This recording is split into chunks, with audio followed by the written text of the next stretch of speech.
Okay, guys, we are live. So for those listening at home, welcome to the Dungeon Musings YouTube channel. My name is Kevin Madison, and I will be your friendly dungeon master this afternoon, this evening, this morning, wherever this finds you, whenever this finds you.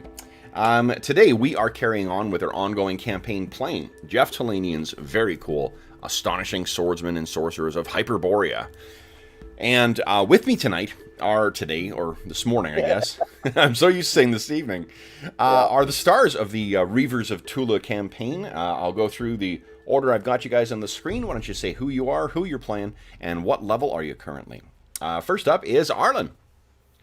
Hi, I'm Arlen, and I'm playing Artair, who is a 5th level fighter. Nice. And he now has some, he's got like an extra joint in his legs, is his mutation. Yeah, so, we had, yeah. I know, I think that after calling last session eventful, it will make every other session I describe as eventful seem to pale in comparison. Next up is Robert.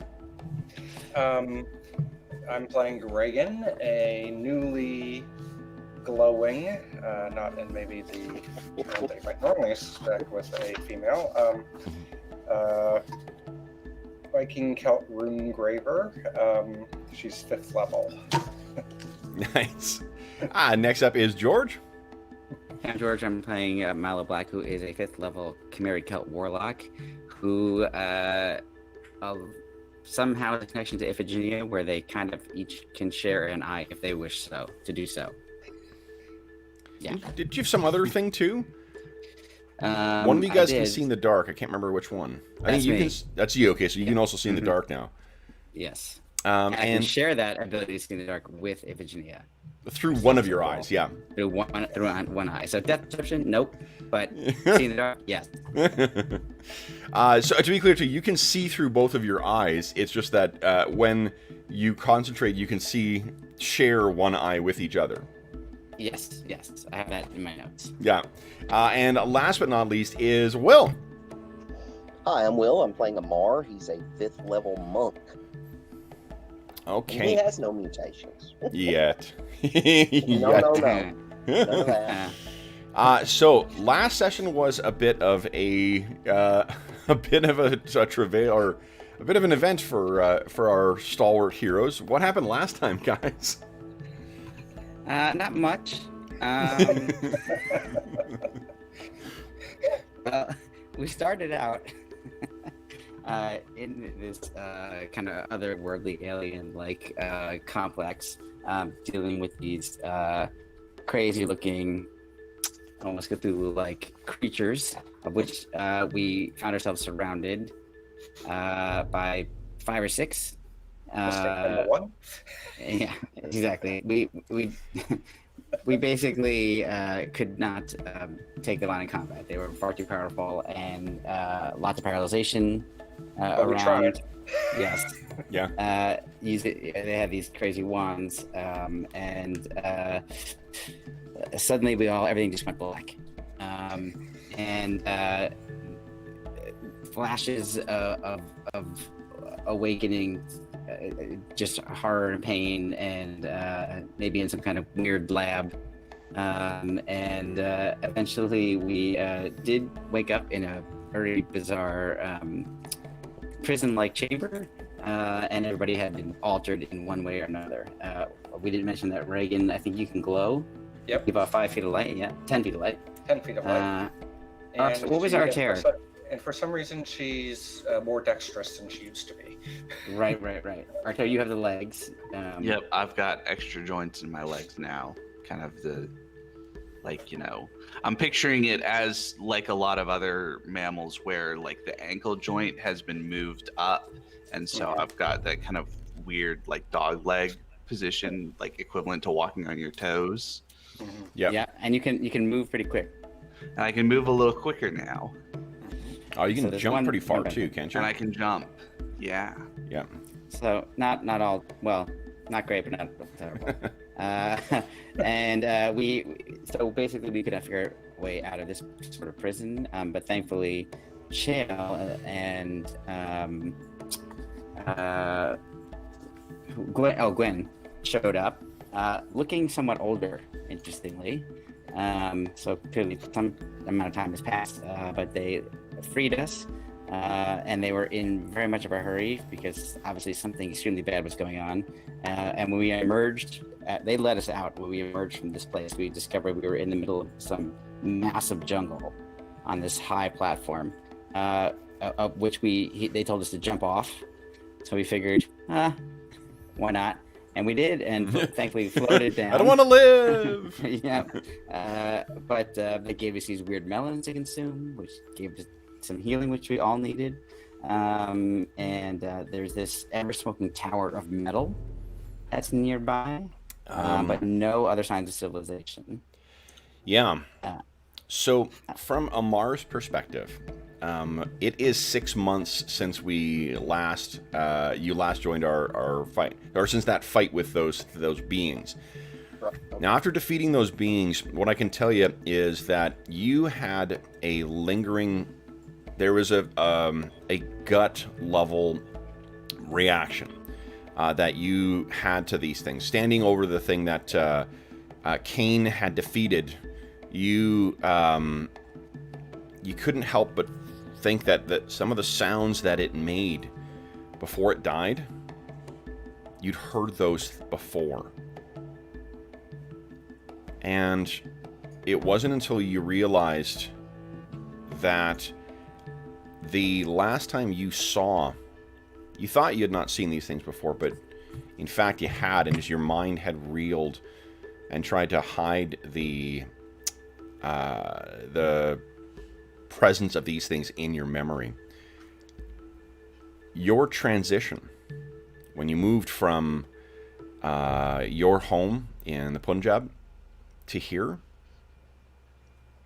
you had visions of these very beings. And knowing what these are and knowing what the Rangers warned you of before, rather than continue the fight with your friends, as soon as you saw the third and then the fourth of them fall to those rays, you ran. You and Gwen. And though it seemed like these halls were endless, you managed to follow the scent of the jungle.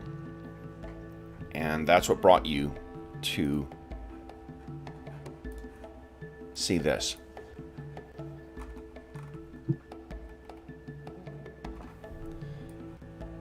From a high vantage point on the edge of a cliff, you could see stretching out before you all of this. Let me get rid of some characters here. Kane's not here, he's not here, and I'll get Maul.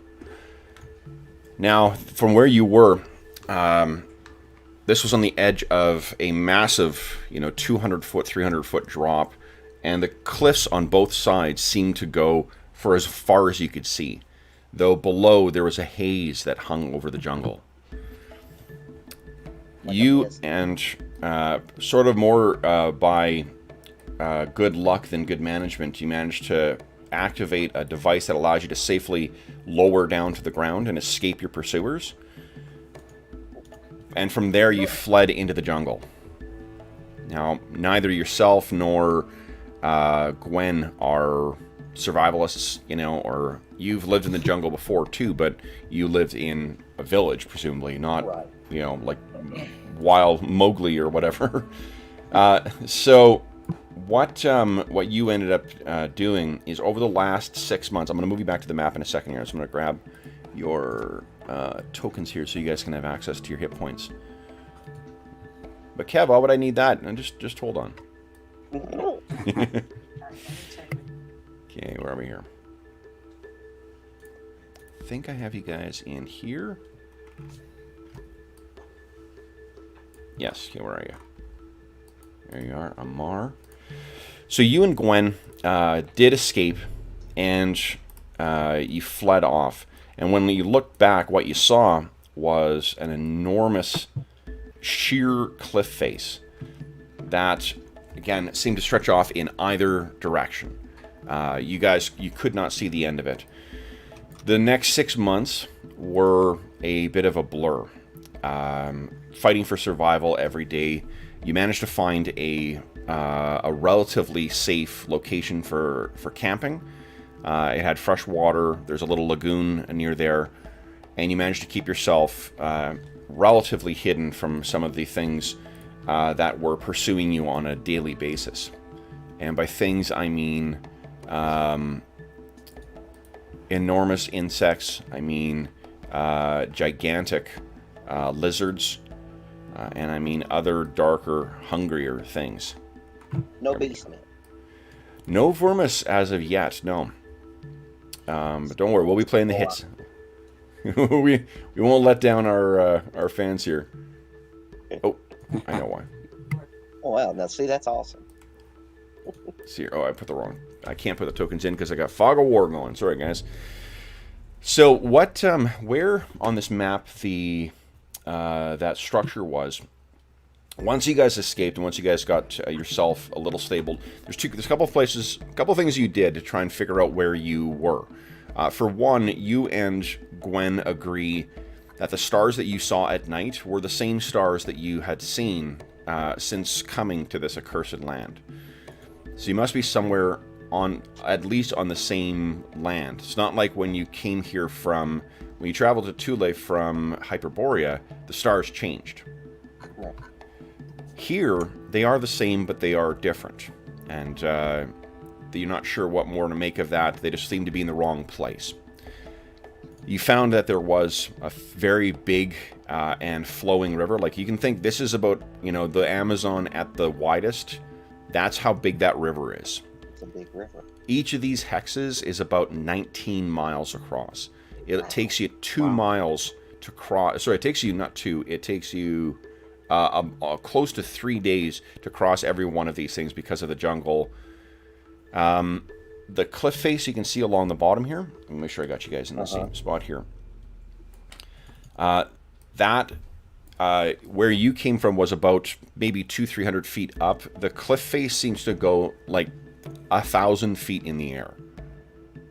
Okay. It's, yeah, I mean, hold on. It's actually probably more than that because it's closer to about 4,000 feet because it's nearly a mile to get to the top of these things. And this cliff face seems to go as long as you can travel. So you've gone along, and then just for fear of losing track of where the enemy's laboratory was, because you saw that your allies were not killed, they were captured.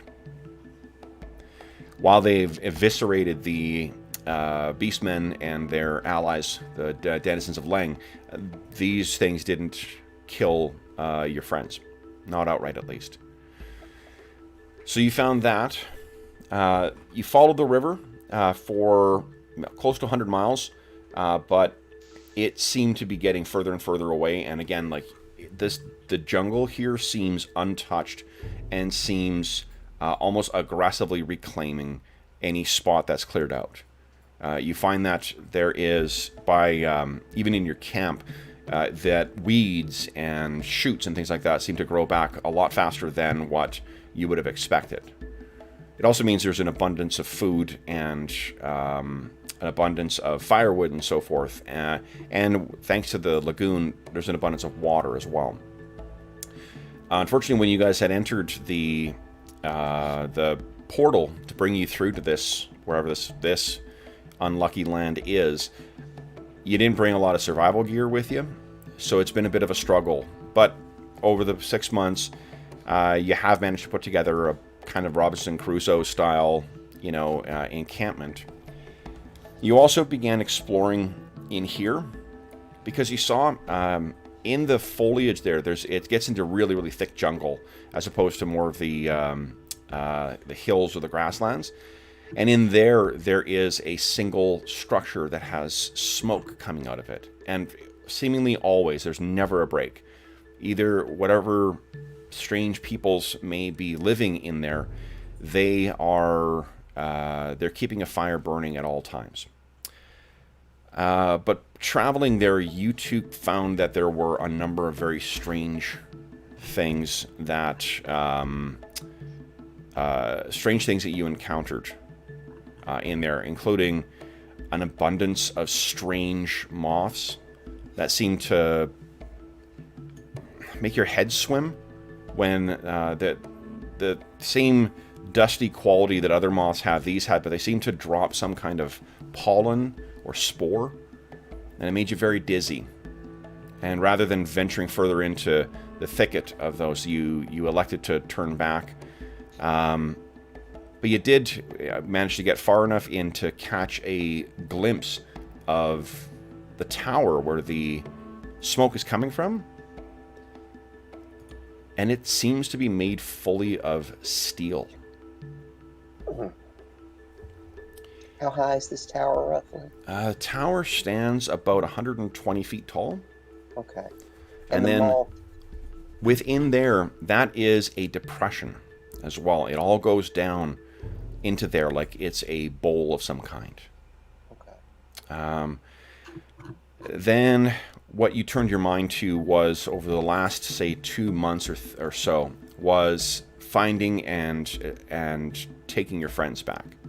You know, you and Gwen had been running this over in your head for how you would best achieve this, and thanks to your stealth and your uncanny ability to cling to surfaces and things like that, you were able to reconnoiter the place over the span of many forays into their strange lab. You learned quite a bit about them. You think there's all sorts of strange devices and strange science that these things work. But then, about a day ago, is when you finally put your rescue plan into action. And unfortunately, your friends have returned quite changed. And they seem fairly shocked by you as well. There's more gray in your beard. Your clothes, your azure robes that you're so proud of are certainly a lot more tattered. And you have new scars as well that did not mark you before.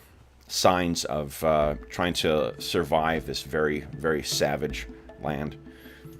So we'll be picking up with you guys. I think that this is the morning after your rescue.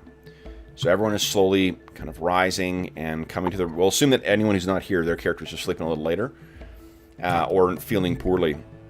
But as you guys come awake, Amar, you're the one who is awake at camp and making, you know, something for everyone to have as breakfast. So let's pick up from there. Who's the first one to sort of pull themselves out from underneath the lean-to? Kev, I just can we go back for just 1 second? So I think Reagan had planned, although maybe she just collapsed from sleep and she could do it tonight, but she wants to take a look at the stars since she has the sailor thing, and see if that she can figure out about where they might be. Oh, maybe you didn't catch it last time, but we did do that. And you're thousands of miles from where you were. Okay, I didn't know if we got a better sense of exactly where. Yeah. But okay. Yeah. I think Reagan would also mentally want to be awake early so she could make the ale if anybody was still had any problem with the hit points. So she'd probably be up early, and she'd walk over to Amar and just say thank you for finding us, and obviously saying the same to Gwen if she was awake. It certainly wasn't easy, but I knew that you were still there, and that is quite possibly one of the foulest of places. The red dot is where the lab is. Okay, great. And she kind of looks over at the tower and you know, says that place is foul, but I think we will have to go there for answer. I think There Malo's are gonna other options. Malo's gonna start rousing after hearing the conversation, and this is something he wants to know about as well. So he joins Amar, and we didn't really have much time to thank you for rescuing us. I thought we were all dead for sure. We, Gwen and I, spent a long time trying to identify the best way to at least return and then to find you in that conflict. It seems like it took quite a bit of time and effort, so we appreciate it. It has been many months. I wish it could have been sooner. Do you know how we escaped this land, or do you even know where we are? I certainly do not know exactly where we are. So there's one other thing that you have noticed as well too during your travels, right around. Am I the right thing? Yeah, right around here. Mm-hmm. To the north of there are hills, and so on the far side of the river, to the north there are hills. You saw two gleaming objects, maybe some kind of big metal structures that seem to be buried near the where the hills grew thicker or more treacherous. You elected not to cross because you have found that river, it's full of pretty nasty shit as well. It can provide some bounty for fish and so forth too, but it's also enormous reptiles, oversized insects, all sorts of really terrible stuff. So, given the choice between crafting a boat or a raft and trying to make your way across, or swim it, God forbid, you elected to continue trying to navigate the length of it.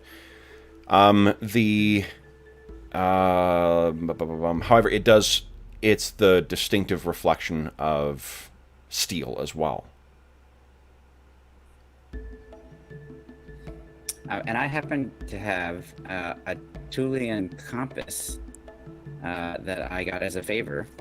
And I just want to see if it does anything, or it just spins and spins, or what happens if I take it out. Is it from Ash, or is it from something else? Yeah, it's from this campaign. Oh no, I figured Okay. reaching in Nox's pocket, and now I suddenly have a staff. I wonder if it was from the core rulebook or something I made up. Oh, you made up. Me made up. Okay. Yes. What does it say it does? An enchanted stone that helps with navigation and detecting ley lines. Okay. Yes. Then there is. Here, what you can tell is you'll easily be able to tell what way is north, which is the top of the map. Okay. So there's that. That's helpful. If you're making use of that, then it will give you a slight benefit in not getting lost as well too. So that'll definitely be helpful. And the ley lines, though. Boy, things are so. I'm assuming, have been making casual use of this in the time that you've been going, and like a lot of places in the Hyperborean world, there are lines of power that go across. This place, either it is a real coincidence, but there are very regimented lines, it appears. From what you can sense, there is a clear kind of like right-angled, connection between several ley lines, like a nexus, if you will. And you've had this since arriving in Thule, so you've only got one other comparator, I suppose. But rather than ley lines that sort of naturally flow with geographic features or things like that, or altered by the emplacement of massive structures, this place seems there's something different about the quality here, almost as if the lines dictate the way the environment manifests. Interesting. If you travel more and get a chance to expose yourself to more of these lands, you may be able to learn more. But it just feels there's something off about the flow of magical power here, or arcane power. Very interesting. Okay, I'll convey that, just in case Amar was not aware so far in his travels, and to my other companions who've only just awoken here. And by the way, this came from the Ranging Prides. Oh, nice. Okay, great. Yeah, so you're definitely grateful for their gift. Totally. Well, at least we can navigate. That's one good thing about this strange place. And I don't know if this was a nightmare I had, but I feel like we saw a massive print in the earth of some giant creature. Yeah, that's the other thing. Is on the far side of the river. When you were furthest north there, Amar, Yes. what you saw, you heard it first. You honestly thought it was an earthquake. But on the far side of the river, you and Gwen spied the largest lizard that you have ever seen. It had to have been 200 feet tall, at least, lumbering along through the jungle. Fortunately, it seemed to pay you and Gwen no heed. But this... Mutant Arter, nice. Love it. What did still, scare you near to death was its roar, which you would guess it carried for 100 miles in every direction.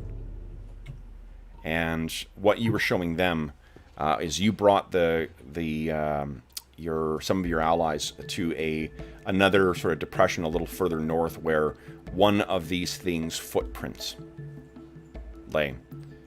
And there's like the water has sort of filled it up to form an impromptu lagoon, and it's been there since there. But to give them a sense of what they now find themselves exposed to, you showed them the footprint of that mighty hunter. Fortunately, you've heard the cry of that thing on the north side of the river one other time, but you've also seen and heard other things as well too. At night, Gwen claims to have seen a glowing, colossal moth fly in the direction of that crater, the crater to your east, where the smoking tower lies. Okay. Yeah, because there were moths there. Yeah. Those were small, though. Those were tiny. Normal size moths. I mean, like, they're big for moths. They're the big, size. Yeah, the kind like designed specifically to freak you out when you step outside of a cabin. You know, fuck off. I grew up around those. Yeah, me too. Yep. So that's. I'm trying to think of what else have you noticed. The lots of prints of very large reptiles around here, as well as the sound of really creatures that just sound off. You could have sworn you heard a bear crying as well too, a roar of a bear at one night, but it seemed like there was a quality to that cry that was definitely unnatural. And you've seen other things too, like insects that, and these are large, like imagine a centipede that crawls along, but with like a toddler's eye, kind of watching on the end of it. Creepy. Yeah. Yeah, nature seems off here. So, what are you guys going to do? So, Amar, do you have any idea how we can travel back to Thule from here? No, not immediately. Mm. And did you happen to investigate that tower on your way? We tried to get closer to it, but there is these moths have some form of spores that they release that cause confusion and difficulty in chaining one's thoughts together. We did not explore any further. I see. And you encountered no other signs of civilization in your journeys? Aside from this tower in the depression and the two towers to the north, those are the only civilized type things that we have seen. Interesting. Well, I don't think we can survive very long in this land of massive beasts and strange creatures and bizarre magic. Things are so warped I almost can't recognize the way that magic even functions. Guess we need to just start moving. Anybody have any thoughts? Should we attempt to... Which towers should we begin with? I mean, we could attempt to look at the one in the depression again, now that there's more of us. Yeah, and that one's... At least try and observe and figure something out about how to get to it. Distance-wise, that one's closer as well. Indeed. Correct. Yes, that is the nearest one. We might as well investigate it. Perhaps you're right, with more numbers, we'll be able to figure out some way to deal with that strange effect of the moths. Okay. It's very hot here. Hey, Kevin, what direction does the river flow in? The river... Give me a sec here. Where's my phone? Where's my phone? Yeah, I'm gonna look at my Google Thule. Oh, okay. Let me Google that for you. Oh, wait, we should just get directions. I forgot to check Google. Yeah, exactly. Is there a Thulean Uber? Yes. It's called a pteranodon. Yeah, right. I think I say a Tuluber. Okay, let's see here. The river, from where you guys are, it flows in away from you guys. You can also see that to the basically to the like west northwest, there are also a series of mountains. So there's to the north side of the river there appears to be hills. And then on the far side of the river, there appears to be a set of mountains, perhaps 40 miles away.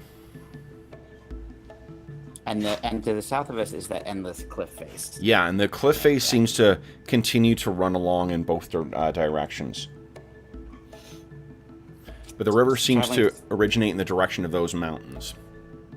Traveling south does not seem to be an option, so it seems we should at least investigate this tower and perhaps these other two, and beyond that, venture toward those mountains and hills on the other side of the river.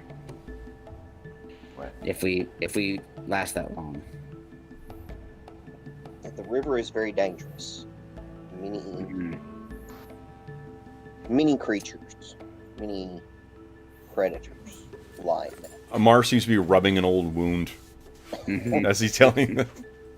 Yeah, because Amar's a fisherman by trade. Oh, uh-huh. So this is not a big fish tail. This is No,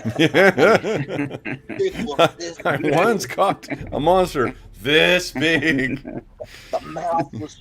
Oh, okay. And then Milo just walks out into the river and then. My new character is going to be in Centipede with an eye for a head. Yeah. Yeah. Oh. I mean, that could still happen and not be a joke. We'll see. Yeah. And were there any signs of anything intelligent other than those creatures? The They steel show- tower. The steel tower is not a natural formation from what Amar says. Right. I meant more from the perspective of have you run into anybody or anything in the wilderness that appears to be intelligent? No. What's the situation with mammals, Kevin? And birds? Definitely, they still are here as well too. Okay. Yeah, and like I said, there was that you haven't seen it, but you heard that strange bear call. Okay. So yeah, that was one thing I'd been wondering about: was there the average number of birds and mammals you would see or not? Yeah, I mean, they're definitely. There seems to be more insects, and well, I mean, for insects, it's the jungle, so I mean, there's just an awful lot of insects around. And for the lizards, these are the largest things you've ever seen. You know, the setting aside that Titanic thing you saw on the north side, what name do you think Amar gave to that thing? Because it's unlike anything he's ever seen. So rather than me impose a name on it, what would Amar be describing or calling that thing? Johnny. Yeah. Leviathan. Leviathan, okay, sure. This giant Leviathan. Okay. Thunder lizard. No. So yeah, and I mean it. I say lizard, but it definitely had qualities of that would make it. It would not appear to be. It's a strange creature like what you find across, Thule and Hyperborea. So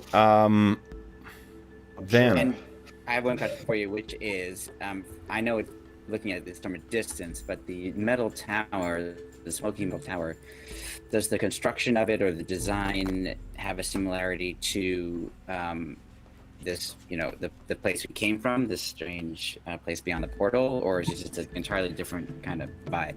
The metal is distinctly different. There isn't that that strange reflective. What do you call it? Black matte, finish that the structure of whoever the surgeons or whatever you want to call them were. This seems to be something different. It is likely, for one thing, the steel is of a reflective, bright reflective metal, or appears to be at least too. And it has a strange smoke billows out of the top of the thing, so it's tough to see what is in the top. But there appears to be some kind of ring near the top as well. Huh. Did you And say this- ringed? Ring, yeah. There's something on the top. And the smoke, I think, did you say it was black, or I can't remember? Billowing black, correct. Yeah. And does the design of the tower look utilitarian, like just very straight, or is it elaborate in any way? Very, the way Amar Fine. describes it, very prosaic. Okay. Yeah, it looks like, yeah. Okay. And it reminds him, honestly, of some of the towers that you saw in Tuleborg. Where it's featureless on the outside. It's not true, it's not featureless. There are some strange, like, not crenellations, but there's strange, like, pipes and such that run along the side of it as well. Huh. That's interesting. I mean, that could be beneficial in terms of trying to scale it, I guess. Yeah. 220 feet high. Or maybe we wouldn't do that. On second Very- thought, Yeah. You did not see any markings, of language or anything on this. You may not have gotten that close. Sounds like. No, we weren't able to get that close before we had to retreat due to the moths.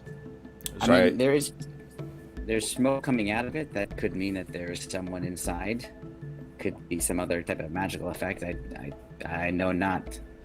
But seems like the only active, not immediately threatening place to go to. Apart from the drug moths. Exactly. And we don't know if the travelers from Lang are going to be hot on our heels either. I mean, they could come looking for their experiments. So perhaps we should. Did you find it was more dangerous to travel during the day or the night, or it doesn't matter? I would think during the night would be more dangerous. Very well. Artair, what do you think we should do? Should we head to that tower, or?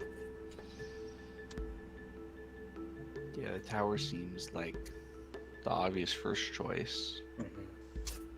And partly Malo's asking Artair because he knows that Artair is deeply affected by everything that's gone on, or seemed to be. So he's just trying to Coming to Thule has been a series of really unfortunate circumstances for Artair. Yes. Kidnapped by Wemix, his allies murdered, or his hirelings, or the people who hired him murdered, pursued by beastmen, attacked by an army of nobles. Exactly. So he just wants to engage him. Like, he has seen, having been a mercenary himself, he's seen all kinds of people deal with situations in different ways. And he at the same time completely understands how Artair is feeling. He's just trying not to have it overcome him either. Yeah.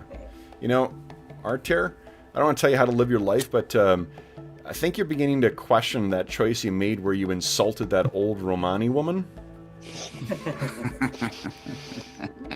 I think I'm starting to think, I should have taken my share of gold and just stayed in Tuleborg. I could have, at least gotten drunk for a while or something. Maybe you are.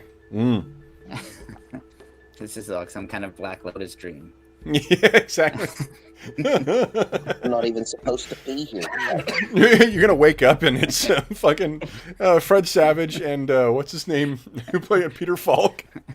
But instead of going to sleep, Fred Savage is like, "What are you doing? I'll see you tomorrow." No, don't leave. But I'm gonna guess it's probably not gonna happen.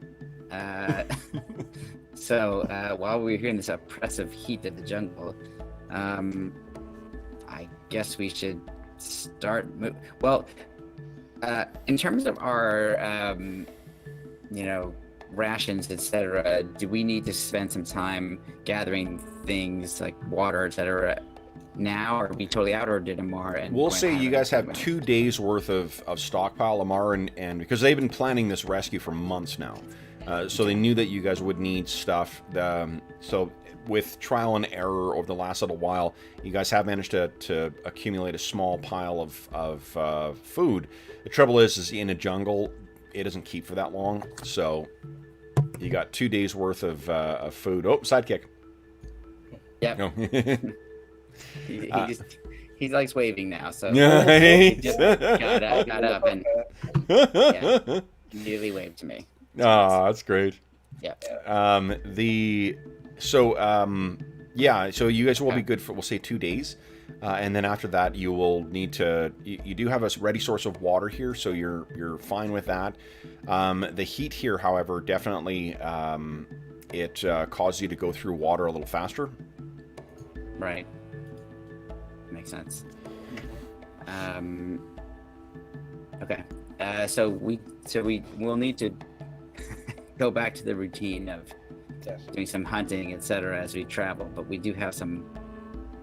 Do we have a guesstimate based on how slow or not travel is in this land from Amar and Gwen? Let's see. How long it would take us to get to that tower? Does it take longer because it's so dense, or? I'm going to create a handout that everyone can have access to, a guide called Supplies. Cool. That way, you know, that'll be an easy way to keep track of what you guys have on hand and as you go through it. So if someone wants to be the quartermaster, that way we don't have everyone trying to access the thing. At the same time, right now you guys have 2 days of supply, so 2 days of rations, and right now you got unlimited water, and whatever water skins you brought with you through the gate, you have access to those. Okay, good. And it's not unreasonable to think that you guys would have brought at least one of them with you, having past experience with the emergency when you guys were shipwrecked on Thule. Yeah. Yes. No, anything can happen at any time. We've learned the hard way. Kev is a son of a bitch. So Reagan's listened to all of this, and she agrees that checking out the tower suggested is probably the best move. She says, of course, before we should start, we should all, if anybody needs healing, but also as a reminder that we've been in a situation like this before, and we came out just fine. Because she was kind of listening to, Malo talk about, you know, not being able to survive in this area, and so she says, you know, we've all been in strange environment before where we didn't have a clue what was going on, and we're here. We'll get through this together. And then she passes around the horn. Malo nods to Reagan. He definitely appreciates the words, comforting words, and I believe that I'm at max hit points. Okay. But let me see. How much? No, I'm not. Yeah. It'll be 10 hit points. Oh, excellent. That's what I need. Nice. So I will take from the horn as well. I think Amar also can do his magic chiropractic. Yeah, I can lay on hands if we need to. I'm at full right now, Okay. but we may need it shortly. So you were asking how far. What is the slowest movement rate among you guys right now? I'm 30. I'm wondering, it seems like one of the, I guess they wouldn't have brought it if they didn't know. I'm trying to think if there's any like lighter armor that Amar and Gwen might have had instead of the big heavy kind of field plate with them, but because some of our guys were wearing lighter armor. No, they were all heavy infantry, so Yeah. we didn't even have like studded leather to bring with us through the portal. And none of us probably know how to make anything other than like maybe kind of cured hides at best. I mean, what will happen? The wearing field plate in this environment will basically increase your rate of water consumption, because the way that if you're wearing that stuff, it heats you up so quickly. However, I mean, there are dawning armor rules, and wearing it for like a fight will not require you to have more. It's only if you're traveling over land in it.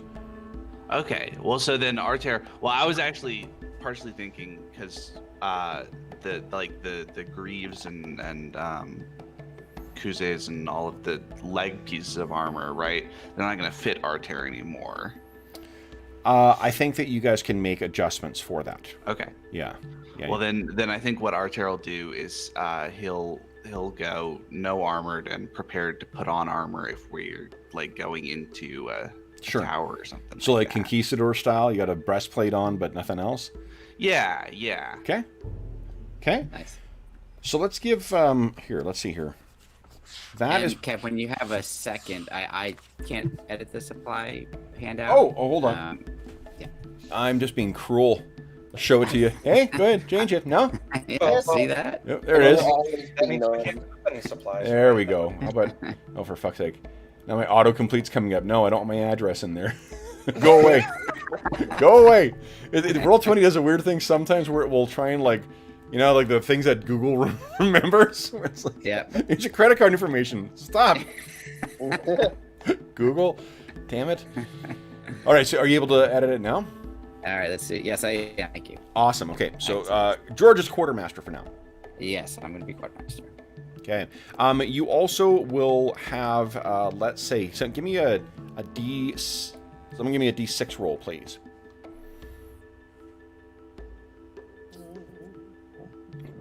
Excuse me. 1. Oh. 1.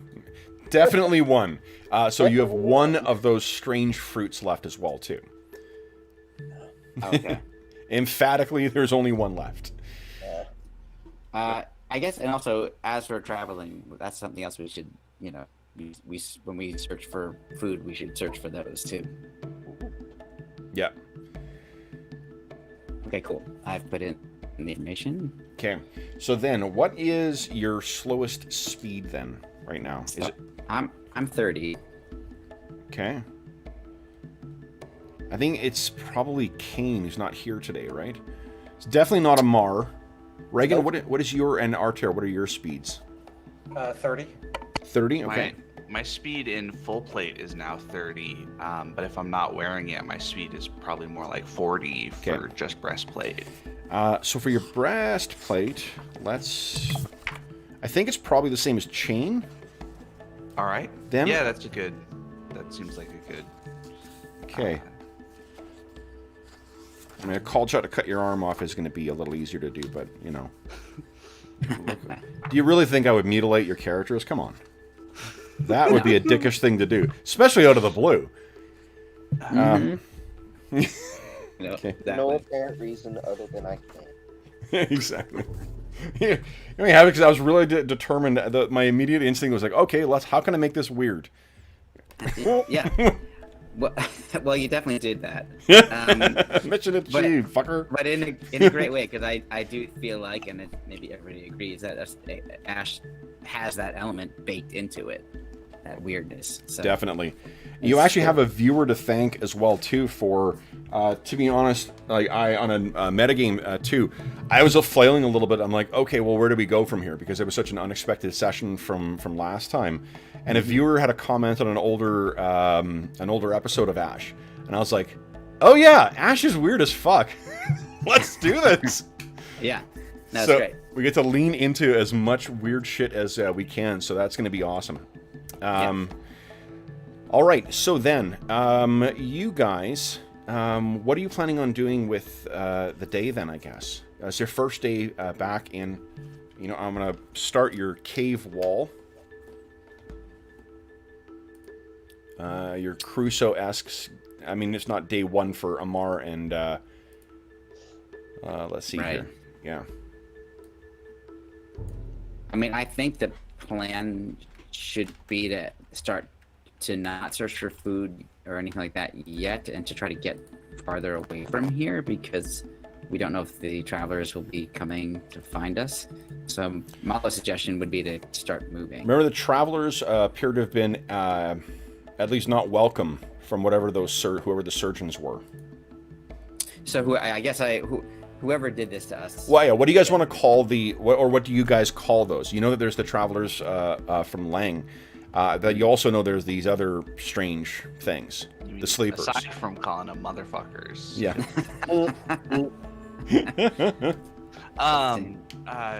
What do we like? I don't know. What was the? They're kind of like tree bark like on their skin, right? Yeah. Mm-hmm. I have them labeled. I have the thing labeled as the sleeper. I don't know if that's what you guys would call them. I mean, they were sleeping in those tubes. I mean, these are unlike anything that Malo has ever seen before, so... yeah. I think the sleeper is perfectly fine. Because he's hoping never to encounter them again. Yeah. Yeah. Okay. He's not awake. Definitely. Not awake. Right. So Malo is concerned that considering how powerful they are and what resources they may have, it's possible they might find us, bring us back, and continue the experiments. And they have some fresh bodies to work with. Yeah. So they also, Amar, you feel in your gut that you don't want them to catch you. What do you remember about the Rangers telling you? Oh, good lord. about the ones that brought you here? I know they were an enemy of the Ranger. Yep. Yeah, so they've been around They for a were long time. trying to perfect the ability to, I think, draw specifically because I think the Rangers said they wanted to draw reinforcements, and they didn't have the technology perfected, which is why I kind of randomly got pulled. I think that's correct. That's been a long time ago. That's kind of what I remember. What he had said is that they had long ago perfected, or perhaps well into the future, they perfected the ability to cast their minds across time and space, but they lacked the ability to cast their bodies, and that you appear to have been their first successful attempt. Right. So you certainly do not want them to have access to you to perfect that technology. That will be the downfall of man. Man, they're gonna lab rat me. Oh yeah.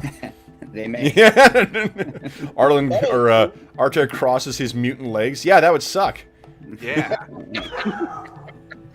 Well, and Arter's also, he's busy. He's working with his armor to try to get it fit right with the breastplate and get the other pieces ready. And he's taken off the visor on his helmet, so there's just like the bassinet head to protect him. But seems like it'd be really stuffy inside a visor inside the jungle. Oh yeah. Yeah, it's Aguirre. Yeah. Yeah. Oh man. Totally. So then what are you guys doing with your day then? We got everyone seems to have been healed. Everyone has prepared spells, I take it?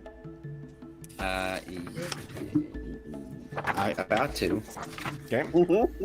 Did we already do healing for last night for resting, or did we? I don't know. Did not yet. No, so you can go ahead and roll that. Okay. Well, I have a little more to heal up. So Do you? Okay, sorry, I thought everyone was at full already. Yeah.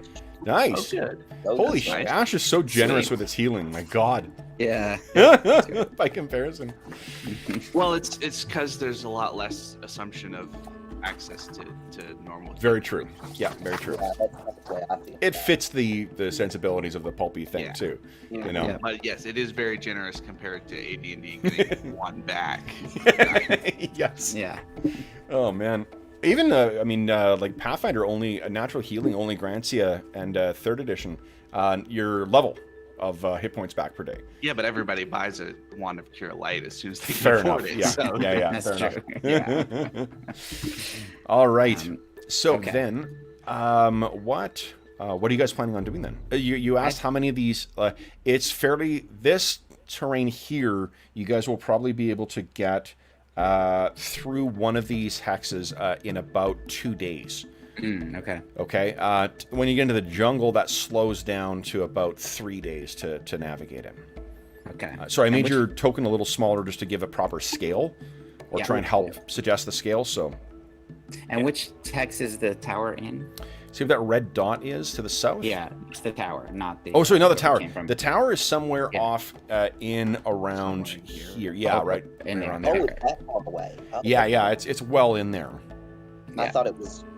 So that's as far as we got.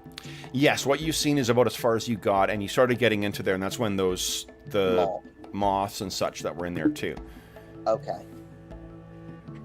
Well, I mean, at least it's traveling north for a bit. Mm-hmm. Amar has not explored anything on the other side of the river either, nor anything further south.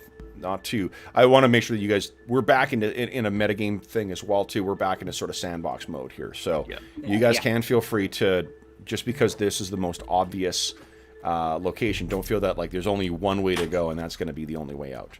There's many ways that you can still potentially die and enjoy very restful, restful Yes. sleep. No, but I think it makes sense if we know that the river is a serious obstacle to go for the one that's closer. I mean, For sure. who knows what's up with these moths, but that's sort of a problem for another day at this point. Yeah. We got to get there first. Yeah. Oh, and just as a reminder, Arter is really good with a bow, but he doesn't have one anymore because he got rid of it. Yeah. So, Well, he shot Gwen in the head. after he shot Gwen in the head, yeah, he got rid of it. So Oh, Yeah. that's right. I remember that. Does anyone? Well, I So know does that. What do you call it? I know that Kane is actually a Fletcher, so he can make. I think with a little bit of luck, finding the proper wood, I think that he could make a bow. I know he's not a bowyer, but I'll let him craft a bow for you, and he can make arrows for you as well too. Well, I was gonna say for hunting, Arter might be Arter will be an effective hunter if he can get a bow. Yeah. And if you can convince him to use it, because he didn't sort of take an oath or whatever. Yeah. Let's take stock of what you guys actually have then too. What's everyone still got on them right now? Anything beyond the? Because you're gonna have to sort of retroactively think of what it is that you brought with you into this place. So I'm assuming things like, Amar's got his ray gun with him. That you guys have all of your magic items. I'm assuming the backpack, the flamethrower thing, the Atlantean flamethrower is probably not with you. Because we had set it up on the gate, hadn't we? Yeah. So. Yeah. So also, and max style. yeah. So also, Reagan does have a short bow, so she'd be happy to, if again we can convince Arter to at least hunt with it. She'd be happy to give him that. And don't pull a Dick Cheney. Yeah. Oh shit! I got you the short bow. Sorry. I mean, I don't generally have anything that's strange to carry with you. It's primarily what I would be wearing, and weaponry. The only thing I have in addition, and obviously water skin, etc. But I do have torches, and I think that I would have brought them into the that location, into the beyond the portal, because we didn't know what to expect. We didn't know about the lights that were gonna, give us illumination. And we used torches in there too. So yeah. So I think I would still have some of those. Okay. I think that's I'm it. right. Nothing weird. Yeah. So I think Reagan, she probably has a small pouch that she uses to carry some of this stuff. Like she has bandages, she has chalk. I don't know why she has dice. I can't remember exactly. So she probably, and she would have brought a torch, her water skin. She's still her wooden holy symbol, and she has 2 silver arrows as well, which would obviously be in her quiver. Okay. So, along with 5 regular arrows. So, Arter, do you need a ranged weapon? Because I've got my light crossbow that I barely ever use. So it's complicated, right? Because I did basically mortally wound Gwen with my bow. Yeah. So I have sort of at the time I basically swore off using certainly that bow, and I think the implication was all bows. Okay. Once we start to get hungry, that may change. Yeah. I mean, I think that's What you guys, I think that too, Amar and Gwen have put together. This is the classic survivor thing.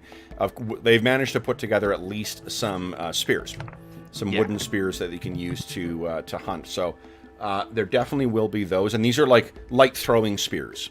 So you have ranged weapons with which you can hunt. It's just that you are limited by how many things you can down when you're using them. Okay. And I think Milo would make the case to Arter, kind of based on what he was saying, that this is a way not to kill your companions, but to risk killing your companions, but to risk saving them.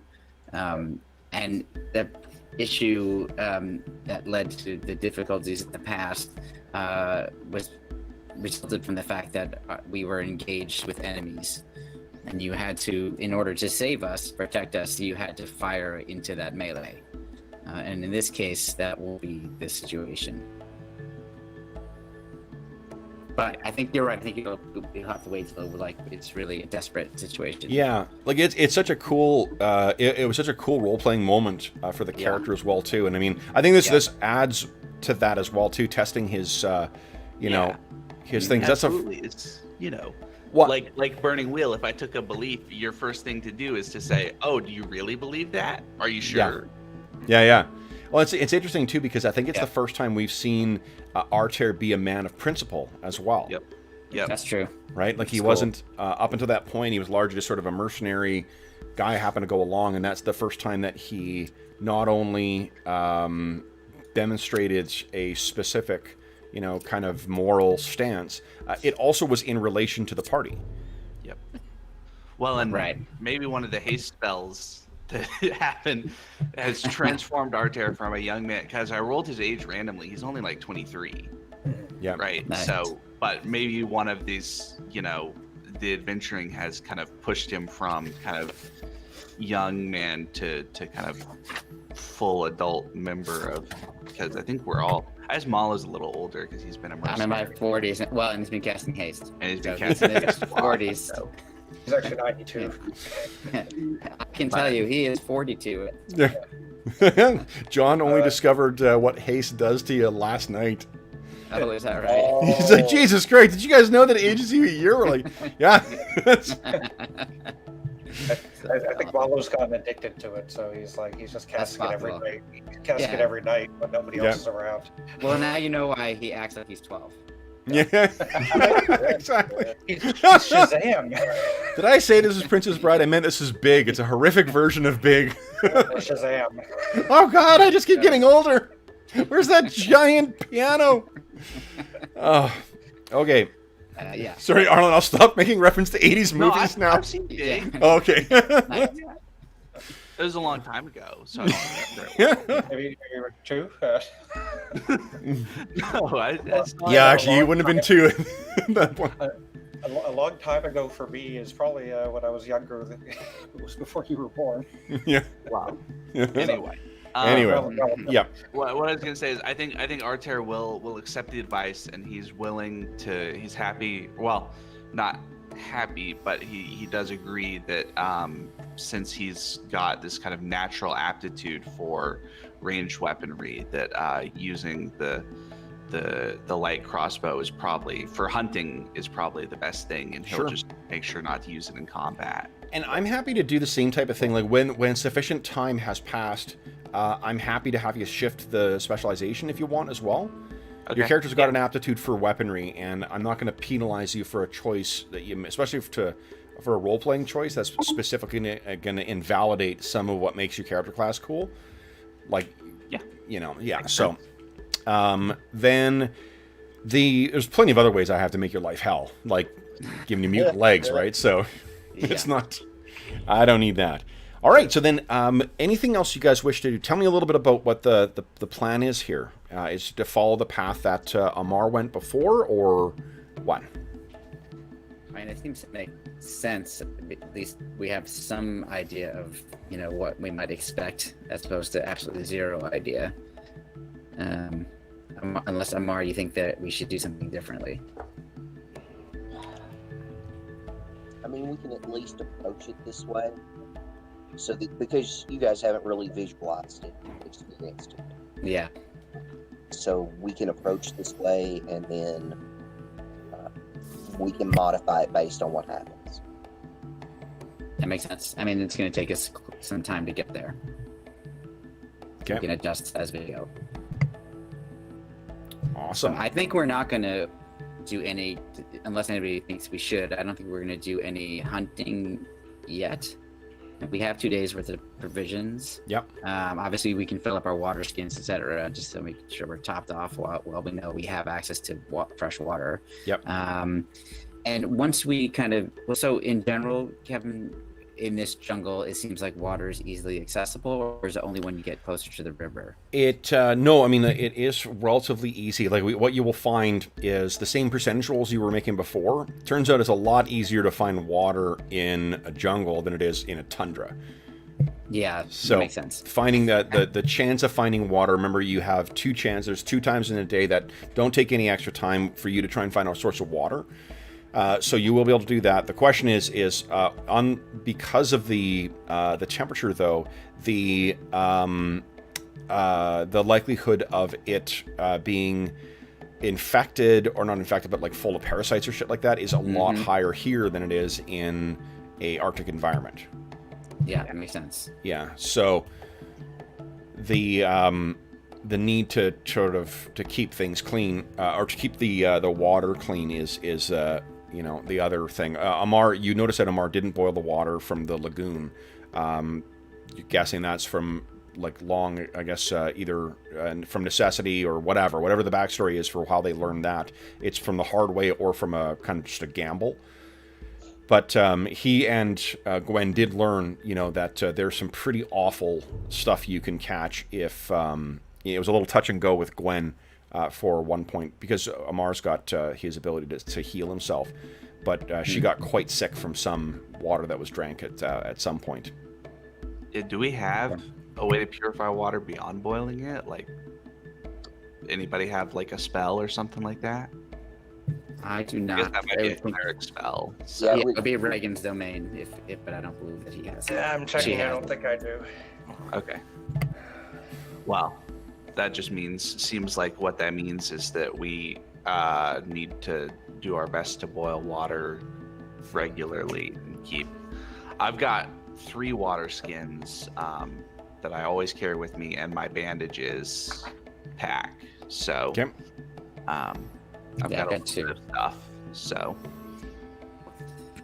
So maybe we'll basically spend the first part of the day traveling, and once we stop for the night, maybe we'll do some searching for water.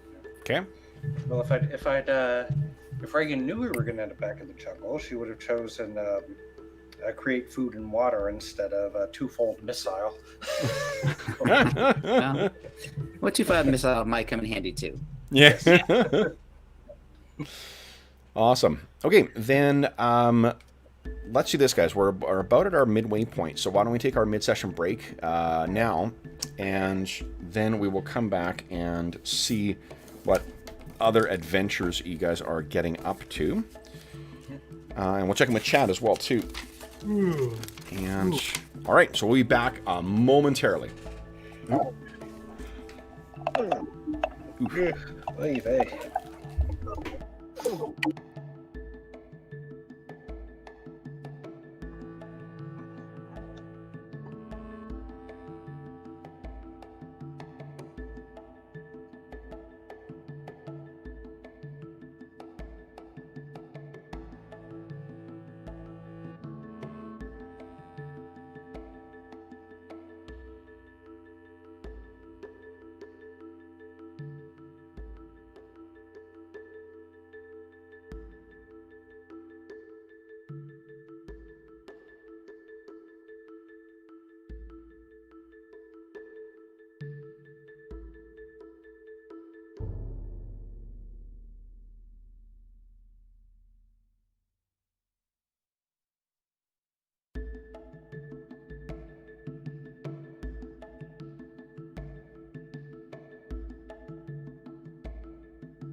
Yeah, I was wondering.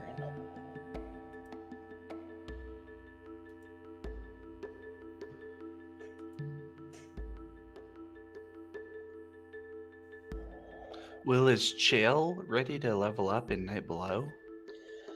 He just leveled up once, and then he's about, I want to say it's about 2,000 experience away from leveling up again. Okay.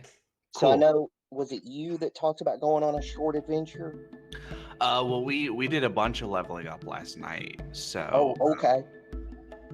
I guess Okay. we may have, if he's not quite ready, we may need to go on, because we're sort of in midwinter now. Right.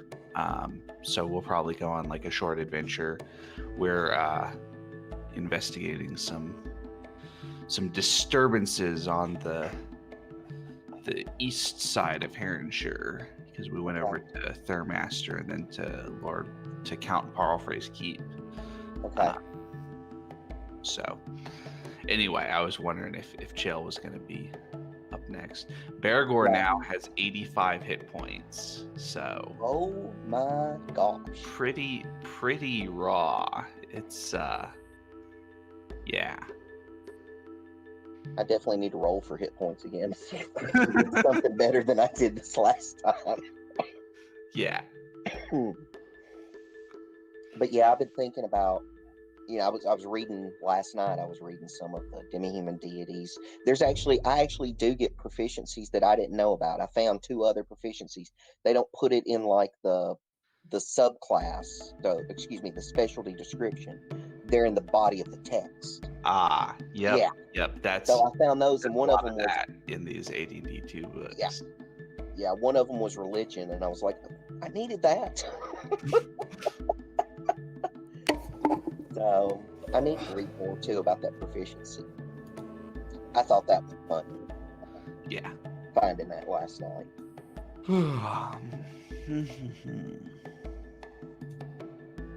I think I'm actually going to try and create a document, or I'm going to actually physically write down the spells, the prayers, and kind of make my own physical prayer book. Well, you could ask John. He's been doing macros for his spells. I don't know much about how to do that. But I know how to build a macro. I do know that. Well, you might talk to him about what he's been doing, because he's got a good. I think he's got it set up so that he has most of his spells ready to just click in, and it says what it is. It says what it is. I'm gonna have to figure that out. What do you mean, like the name of the spell, or like? Yeah, no, not like the name of the spell. Like he presses the button and it says, "Here's what the spell does, and here's what it." Okay, that would be tremendous.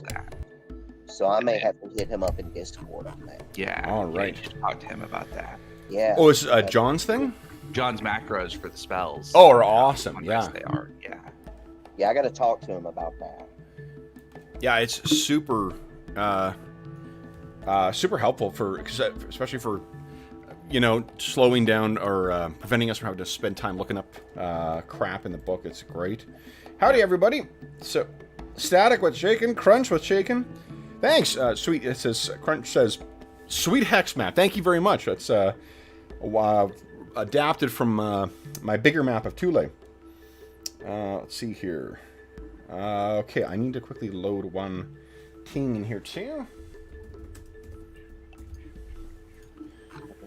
Loading things back. Please wait. Oh, it's so good.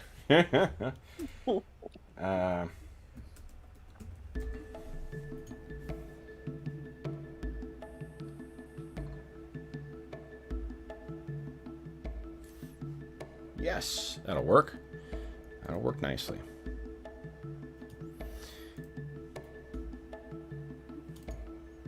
Okay, and we all... Oh, we're waiting for George. Okay. Yeah, he's dealing with an issue. Okay. That is...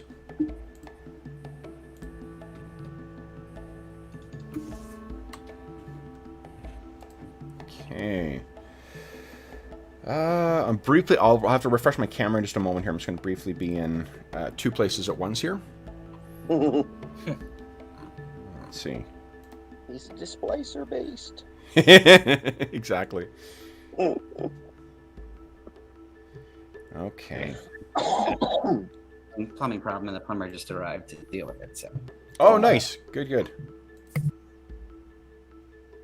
Your timing was perfect for the break. It's literally after you. Let's take a break. The doorbell rang. Nice. Okay, and oh, I did save it to there by accident. All right.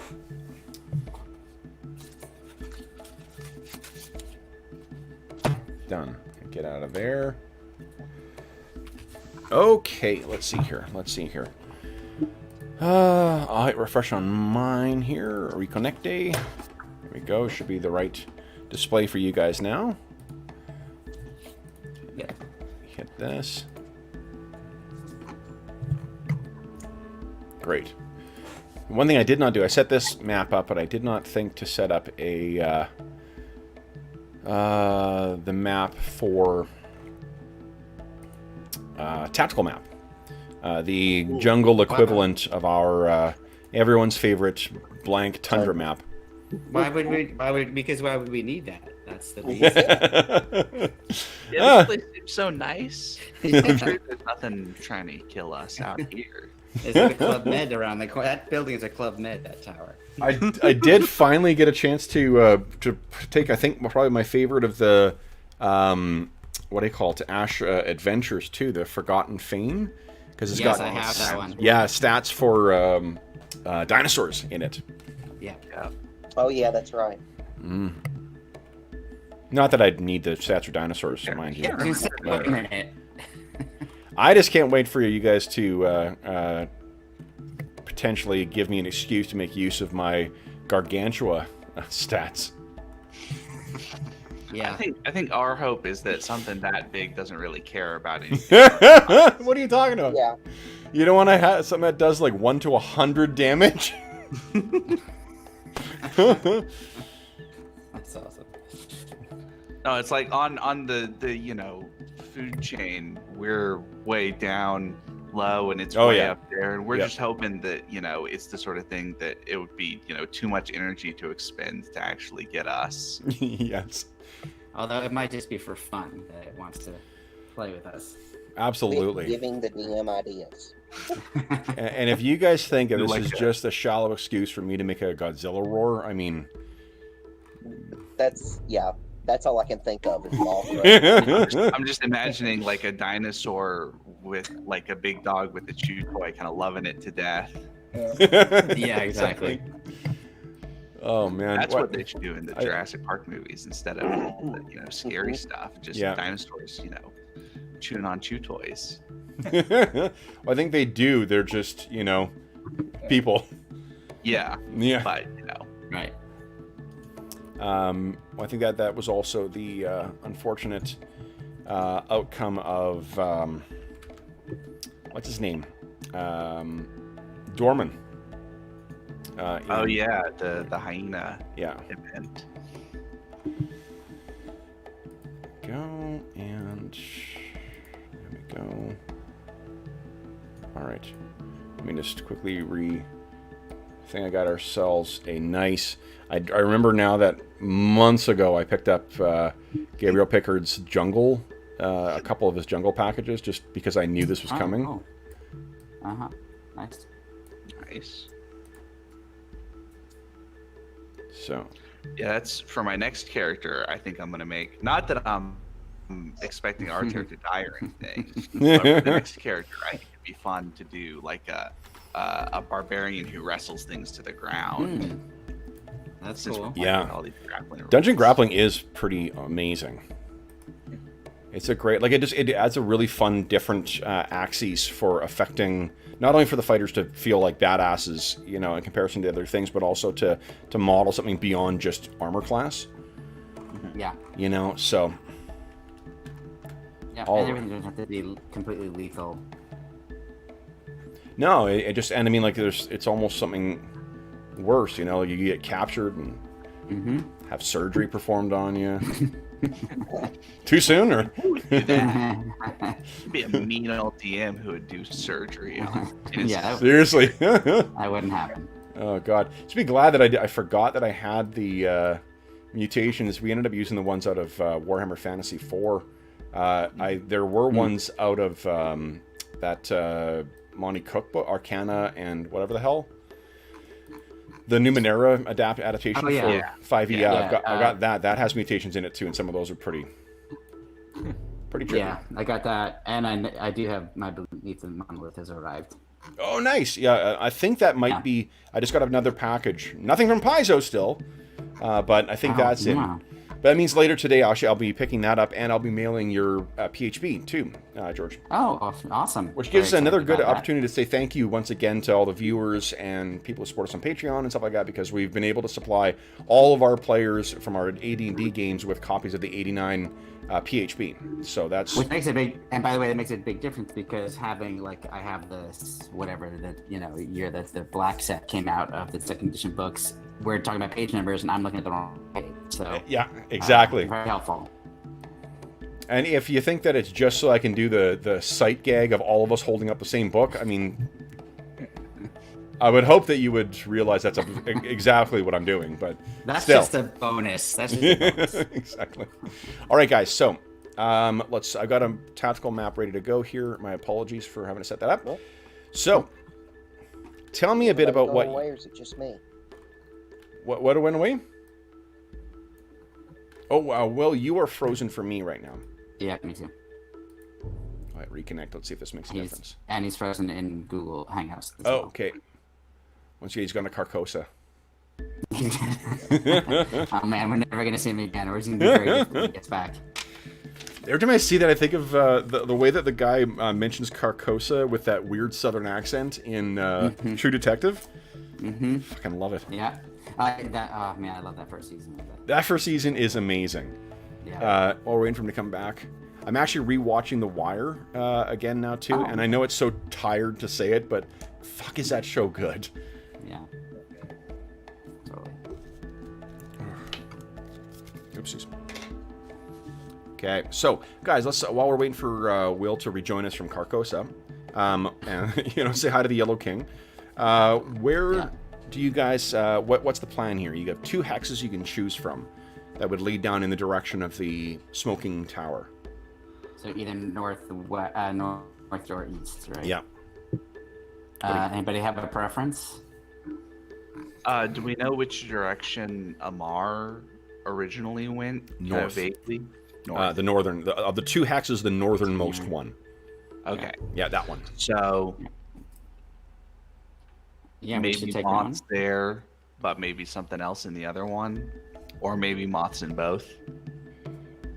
Possible. I think that if I remember correctly, when Amar related his tale of arriving here, the moths were closer to the tower. Is that right? The moths, no, they were in the northern area. He couldn't even get through them because this whole the whole area is a depression. It leads down, and those cliffs seem to encircle this area. The whole the landscape here is very, very uneven.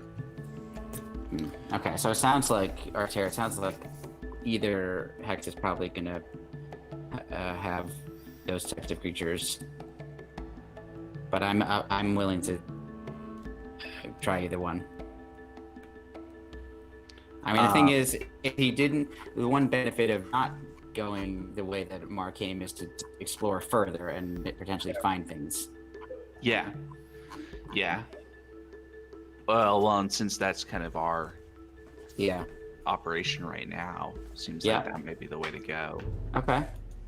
Yeah, Malo agrees with that. Okay. Can we see, like, on the other side, is there another line of cliffs, like, out here, and this is closed? Can't or does quite it see open all the way up? Arter has or Amar has only explored along. It seems that that's the case, but it's not clear if it opens out on the other side. Okay. Can't really see because of the haze and Even on a clear day, you guys can only really see maybe a mile or so off. Yeah. So, So not Makes great sense. visibility. yeah. Okay. Well then, yeah, I think we just pick one of the hexes and go. Okay. I like the idea of exploration, so going due east makes some sense to Okay. Malo. Okay. Yeah. Reagan's on board with that. Okay. Now you guys have no ranger with you, so we'll be rolling for getting That's true. lost here. I do love how many rangers we have in Icewind Dale. We don't even do that much wilderness. No, it's not yet. Everybody just has picked up the habit because of the way you treat us in other camps. That's funny.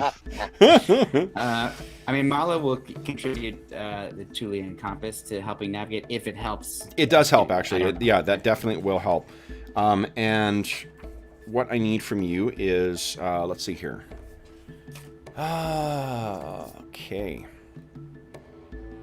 So, what I'll maybe do is I'm going to move you from one side of the hex to the other side of the hex here, because that will be your first day of travel. Let's see if you guys got lost. Okay.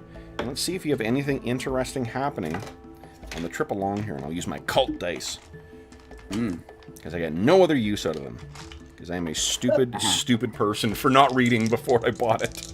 Awesome! I bought dice in a game that I will only ever be a GM, in which the GM never rolls dice. So, I mean, if you ask nicely, somebody might run cult for you. oh, I'd play the hell out of cult, for sure. All right. Yeah. Maybe eventually, after all the charity sessions and all the other horror one shots that you were talking about on Discord, all of, another round of Eberrons. Actually, cult would be a good addition for that Monster Hunter thing, too. Yeah. Yeah, because it's. I know that we found the combat a little iffy on it, but it's one of my favorites of the games that we've run in the last little while. That and City of Mist. I definitely played again. It was an overall definitely positive experience. Awesome. Even if I found some stuff a little wonky about the math. Yeah. Well, it is sort of. I feel like a lot of those games are. This is an aside, but there's not really like a way of interrogating the game to be able to make good tactical decisions in it. It's really kind of swingy, and your best you can do is try and wrap the narrative, I guess, or warp the narrative. Yeah, and there's some of and it's a totally different mindset, right? Because of the way it works. So I think that's kind of the big thing is you just have to embrace that. Yep. Yeah. mode.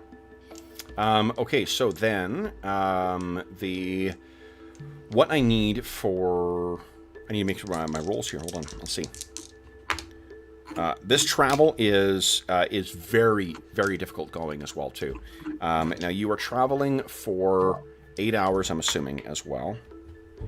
And, guys, once again, fucking dice are not allowing me to have any fun. Yay. Give me... would you kind of give me a... Here, actually, I'll stop. I keep making you guys make D20 rolls. Someone give me a D20 roll, please. Robert, you want to do the honors? Sure. Hold on. Maybe somebody else better at the moment. All right, I'll do it. Oh, there you go. Mark got it. Will got it. Nice. Okay. Nice. 19. Very cool. Oh, there it is. Okay. Yeah. Okay. I'm just sitting here going, is 19 really good? Or... So I was looking up Exactly. I don't know. Question whether it's good for me, good for you guys. I don't know. Yeah. Give me a D6 roll and then a D9 roll, please. I can do those. Okay, thank you. Okay, Get out of my character sheet. excellent. I think we'll refer to this destination as the Smoking Tower. Okay. So what you guys see what happens is you guys are making your way along, and it's I make way too many fucking movie references in our games, but it's an easy. No, it's very impressive, by the way, your recall of all of these details, and this is what happens in Writer's Room all day long. So, yeah, I'm very impressed. Standing on the shoulders of giants is the easier way to go. Hey, remember that cool thing from that thing? Let's do that. That's basically what happens. Yeah. So what the thing in Predator, where like the rain just suddenly starts. that's what you guys have as you're going along. Is you're making your way along, and then out of the blue, just this massive torrential downpour happens. And it's cooling. So those of you who are rocking the conquistador look, you guys find that you're not gonna have to drink any extra water for today because of the cooling nature of this. You find again, arm-long centipedes that kind of make their way up the trees. You find there are insects that are feasting on you the entire time. I don't think you recall being this uncomfortable and hot in such a long time. The trees are so foreign to you. Long, twisting roots that seem to try to envelop parts of the ground. They've got a different quality to them. The smells in here are, in particular for Arter, Regan, and Malo, are so different from anything that you've experienced before. Amar, there's a combination of both feeling at home, but also the disquieting, foreign or alien elements to this as well too. There are calls that you hear as you're making your way along too, and the sounds of things going by, but you're not sure if it's birds or insects or something else. But ever in the distance, you can see the smoking tower, the oily black smoke coming out of that thing. The evening comes, and you guys make camp. Let's see if you found, with the water pouring down, you definitely have an opportunity to fill your canteens. But Great. let's see, where is it? Where's that other book? Nice. Love it. Okay, let's take a look and see whether you've got... I realize only now, after 2 years of using this stupid book, that it's got all the tables at the back. Such a dummy. Okay. Where is it here? Chance of food, fishing success. Let's see. I feel like that was a staple of kind of older books, was to have ready reference sheets for the DM to kind of collate all the stuff you need handy in one place, which is smart. Absolutely. What I also love is an index. Yeah, I've got some books recently that had no index, but also no table of contents. Yeah. So, I got this one because of thinking about the way Kevin runs things. Cinematic environment. No table of contents. Just go right into the pages. I'm like, okay. So I'll go to the index. Nope. The book is cool. The information is cool, but it's just hard to access. Yep. The Mongoose Traveler 2nd edition. No index. There is a table of contents, but it's not super helpful. So it turns out some of the things are not duplicated at the back. So chance of finding water are not there. Let's see here. Do success. Fishing. Chance of finding water. Here we go. Man, I'm getting the full use out of this book. Really, all it is just it's going to go from one biome to another biome. Welcome to our campaign, guys. When you find yourself on a tropical island next, next to the desert, be sure to name your volleyball. And all right.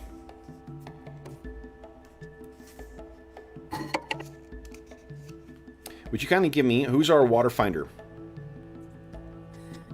It's George. Yeah. Yeah, I think that makes sense. Yes. In the same way that Dave is our weatherman, George, you are our water finder. Give me a percentile roll, please. Okay, here we go. 57. Yep. Easily. Very easily. Mm-hmm. I'm detecting it in the air in front of me. Yeah. So you do find that, so you're easily able to find a water source. Let me make another percentile roll here. And depending on... see here. And from looking at it, it seems clear as well, too. I mean, that doesn't necessarily mean that it is. Right. Well, we'll certainly collect them, and then I think when we camp for the night, we can figure out some way to boil it. Okay. And about how many days worth does that net us? As many as you want. You can fill up. It's a natural source. You can also fish here, if you want to. Does anyone have the fishing proficiency? Well, I guess you don't know the proficiencies in the game. Anyone of that as their background? Yeah, Amar. Amar does. Oh, awesome. Yeah. So yeah, this will be. Go ahead and give me. This is the evening. Give me a D6 plus 2 roll, please. Oh, okay.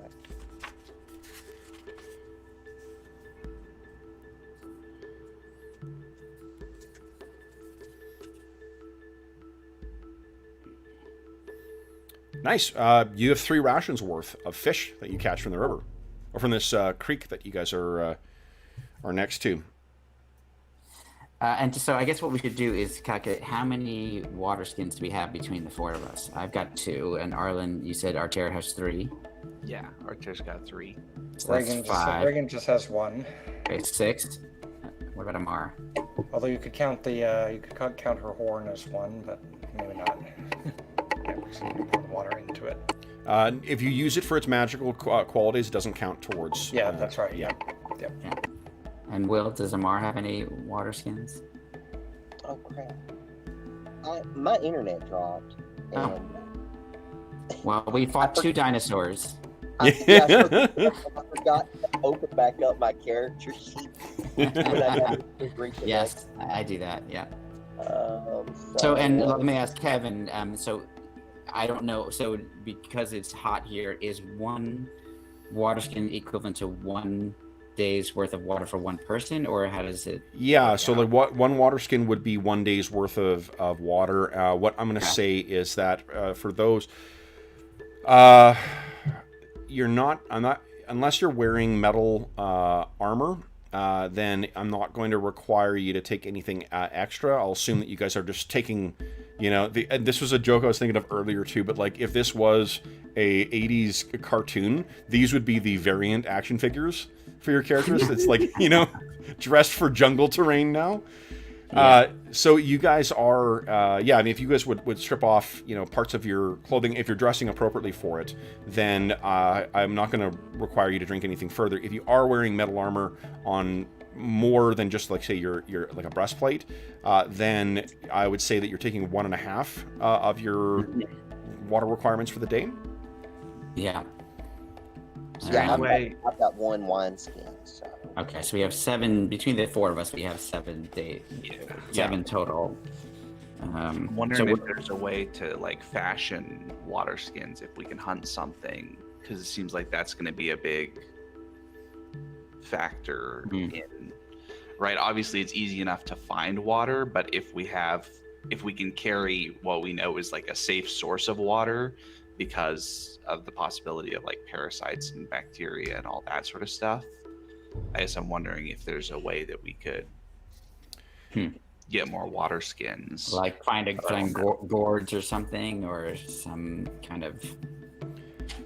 The upside to it is like from what you've seen thus far, the amount of sources of water that you'll have access to are pretty high. So while, it is going to be a much hotter place and you're going to require more water, the abundance of accessible water is pretty high here. Well, what I'm saying is because of the possibility of like parasites or bacteria or stuff, once we find like a safe source of water, seems like we want to carry as much of that with us as possible. Absolutely. Yeah. So because I guess like the difficulty is if you fill your water skins and such with tainted water, even if you empty it out and boil it, it's still infected the water skin or wine skin. Yeah. Right? So it seems like what we have to do is basically scoop out water into something else, like a helmet or something, and boil it in the helmet before putting it into the water skins. Yeah. Well, Arter did mention that he brought his helm with him, or like the sort of broken down helm, right? Yeah, I've still got my helm, so we can definitely use that. So I think that's what we'll do for the night, and I guess the we do obviously. I have a tinderbox. I'm assuming some other people do as well. Starting a fire in the jungle, is that more difficult, or let's see here.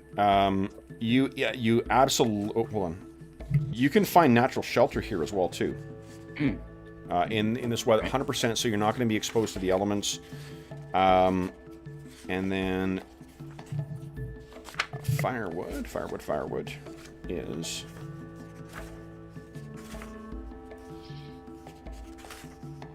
There we go. Absolutely found. 100% chance of finding firewood. Technically 130% chance because of this. So you're not rolling to try and find. You just need to take the time to find it. This is collecting firewood. Almost got us killed on several occasions in the tundra. So. It did. It does require me to make a what do you call it? A random encounter check, of course. But the dice. But at least we come up with something at the end of the day. Not just death. Yes. And let's see here. Fuels. How many turns takes a single character to? So to make a small fire, which would be sufficient for you guys, it'll take an hour's worth of time to capture, to recover your stuff, and you don't need to make a roll. 100% chance of that. And then that will need to be refueled every half hour. Thing is you don't. All you'll need it for is for cooking. It is about. Let's see here. I'm trying to do the Fahrenheit calculation here, guys. So I think I'm the only Canuck here. So. Oh, that's true. That doesn't always happen. No.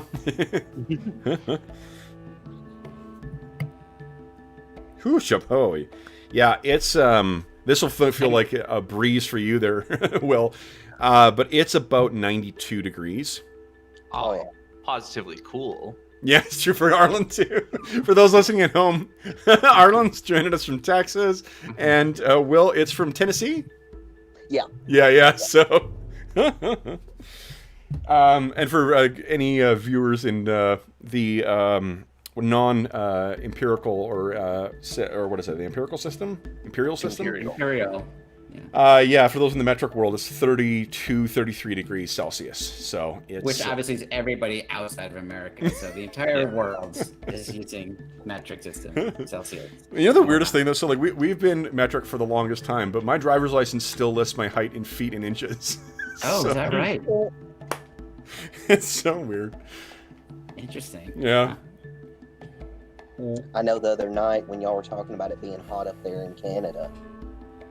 Of course, it was this temperature that you just said, basically. It was about 32 and 94% humidity. Yeah. Oh, God. And the humidity is what kills me. And that was at 10:15 at night. Oh, my God. Yeah. The trouble is, like for you guys, I mean, I'm assuming everyone's got AC down there, or most folks have AC. Oh, you have to. Oh, for sure. We don't, though. Like in where I live, we normally don't get those high temperatures, or if we do, it's like 1 or 2 days, or it used to be that way. Now we're getting like 2-3 weeks of 30-degree weather, and no one's got AC, so all you do is just sit and sweat all night. Do y'all have ceiling fans? Or placement fans. I have fans placed all around the place now. Right. Yeah. Yeah. Back growing up, before you turn on the AC, you put the box fan in the window. Yeah. Yeah. Jeez. All right, so the evening. Let's see if I'm assuming you guys are keeping a rotating watch as well too. Yeah. The evening. Oh, awesome, fantastic. Oh man. Now we get to have some fun. Now let's set up that old campfire as well too. And George, I need to adjust your token because you have dark vision now. Oh yeah, that's right. The bane of all my fun. I was gonna say, I'm surprised you allow that to happen. Yeah, well. I know it's random, but for what? Sometimes it's almost more fun to have you see what's coming. Yeah. All right. All players do not see right. Okay, there we go. And I think, let's see here. All right, you guys have all healed up to full, right? You should all be at. I have. Yeah. Yeah. Okay. Did anyone drink that water? Did you start taking damage from the intestinal did anyone... No? Now that you mention it, no, I think definitely gonna boil it. Yeah. Yep, because that's really, truly the way of pulp heroics, right? So what happened? Why poop myself to death? Truly... I don't think that would be hilarious. Yep. It is a Howardian epic, you know? Yeah, exactly. And then Conan shat, and shat so mightily that he shuffled off his mortal coil. Yep. He died Elvis style on the throne. Now, I mean, you joke, but there is that one section in one of the Game of Thrones books where Daenerys gets diarrhea, and it is described in vivid detail. yes, fair dues. That apparently didn't make it into the series. It didn't make it into the series for some reason. Yeah. Who knows why? Guys, I'm gonna set up a campfire for you guys here. Und dann, let's see here. Huh. Okay. Although I suppose if you're, unless someone's going out to refresh it, it's not going to. It'll have gone out by this point.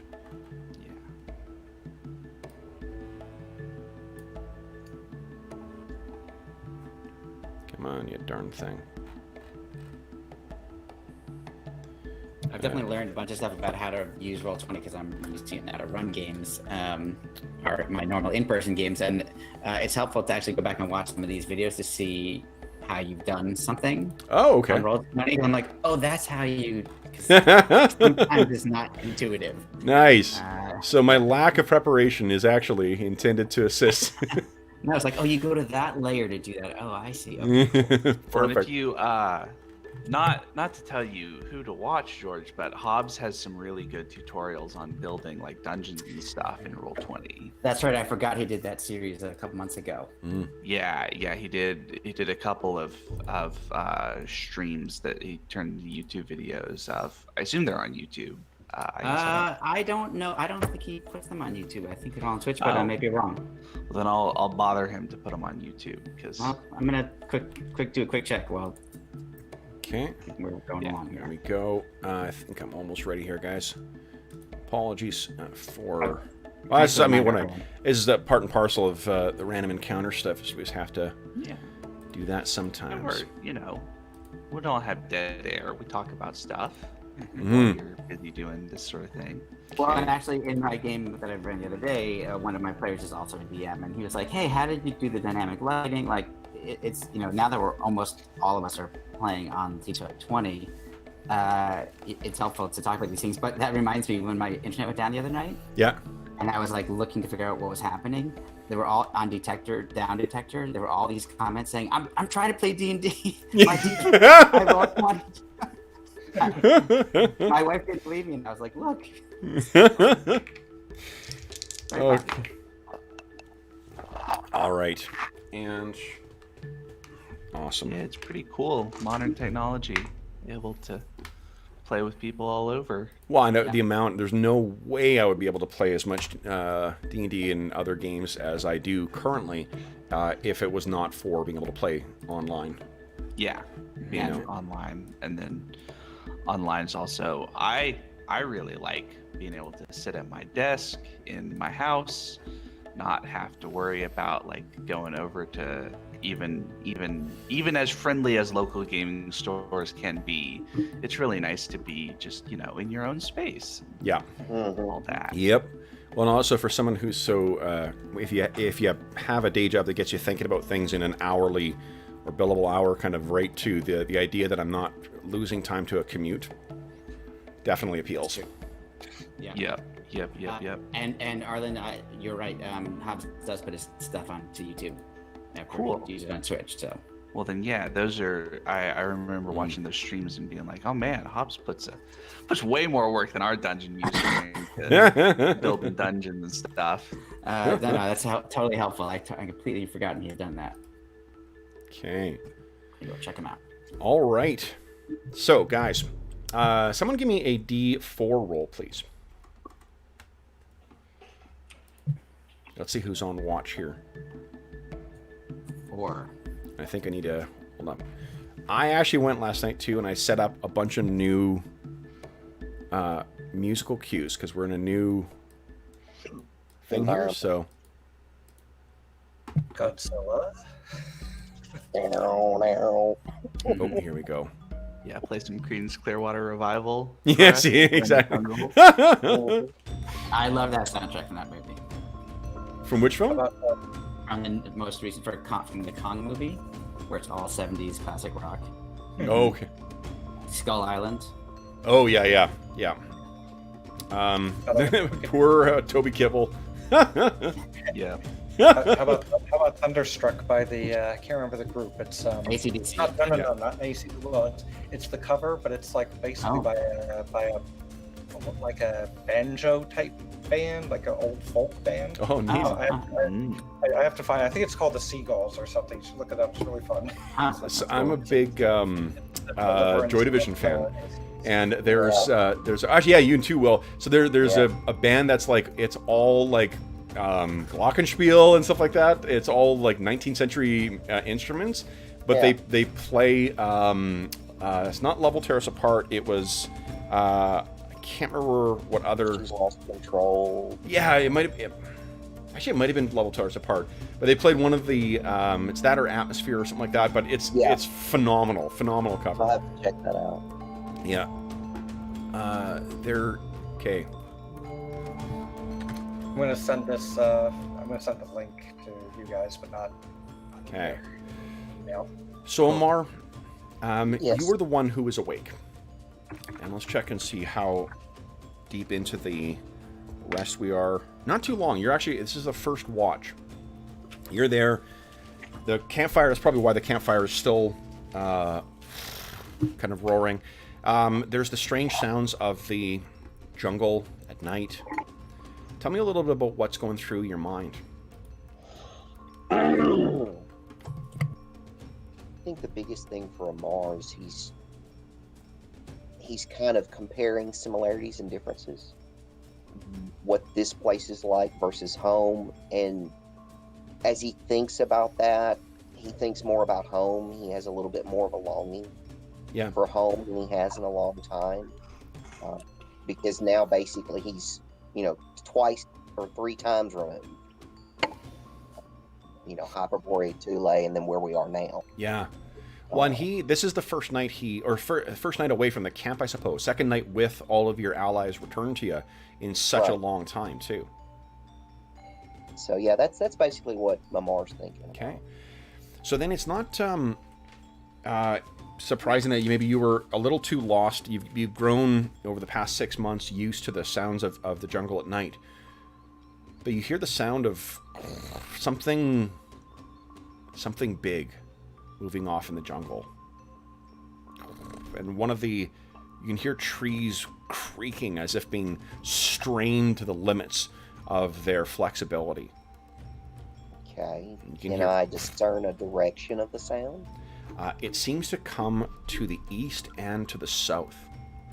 Alright, so it's okay in that direction. All and right. if you stop, I can't remember, do monks have the hear noise? I think I do have discern noise. Give me one quick second. Yeah. Give me a discern noise check then too, please. Let's see. Discern noise 7 and 12.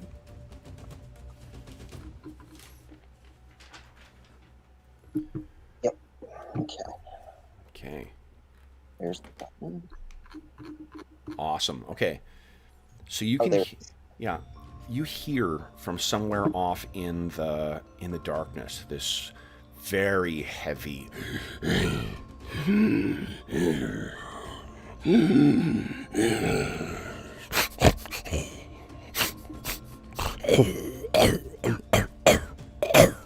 and from somewhere else to the south in reply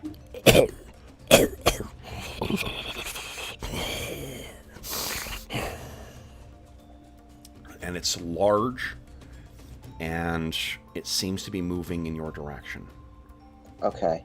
I'm going to go ahead and wake up probably Artair first. Okay.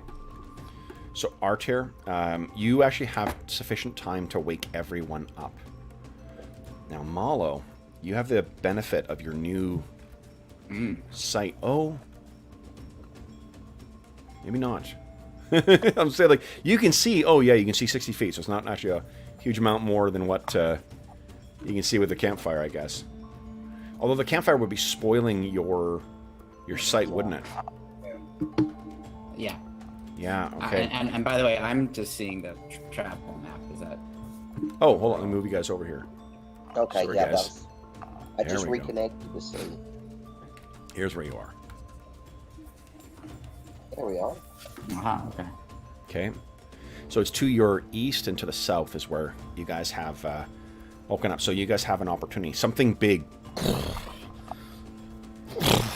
is making its way through towards your camp. Mm-hmm. What do you guys want to do? Well, is there anywhere like are these trees places where we can hide behind trunks or anything like that, or Yep. are they just too narrow? Yep. Then okay. I'd let you. Yeah, definitely. This is So I'm gonna just. and there's that big cliff face behind you as well too. Yeah, see, that's kind of what Amar was thinking he wanted to do, was kind of move to where, you know, he doesn't have to worry about anything from that back side, and he's a little bit further away from the fire. Yeah. Yep. And then whatever's coming, we'll have to move into the firelight to get at us. Yeah. Okay. That's a good In idea. fact, maybe I'll go up here instead. Okay. What's that? Sorry, I was trying to look up something. You're almost on the edge of the firelight there too, Malo. If you step a little further, your eyes may adjust. True. Yeah. So I will go.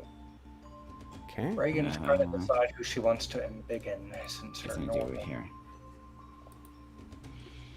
Oh, okay. large ring. Okay. So you guys I can't position see yourselves. anything in addition. I've seen more around me, but I so far don't see a creature. Okay. I think. So it's not that close yet. So let's do this, guys.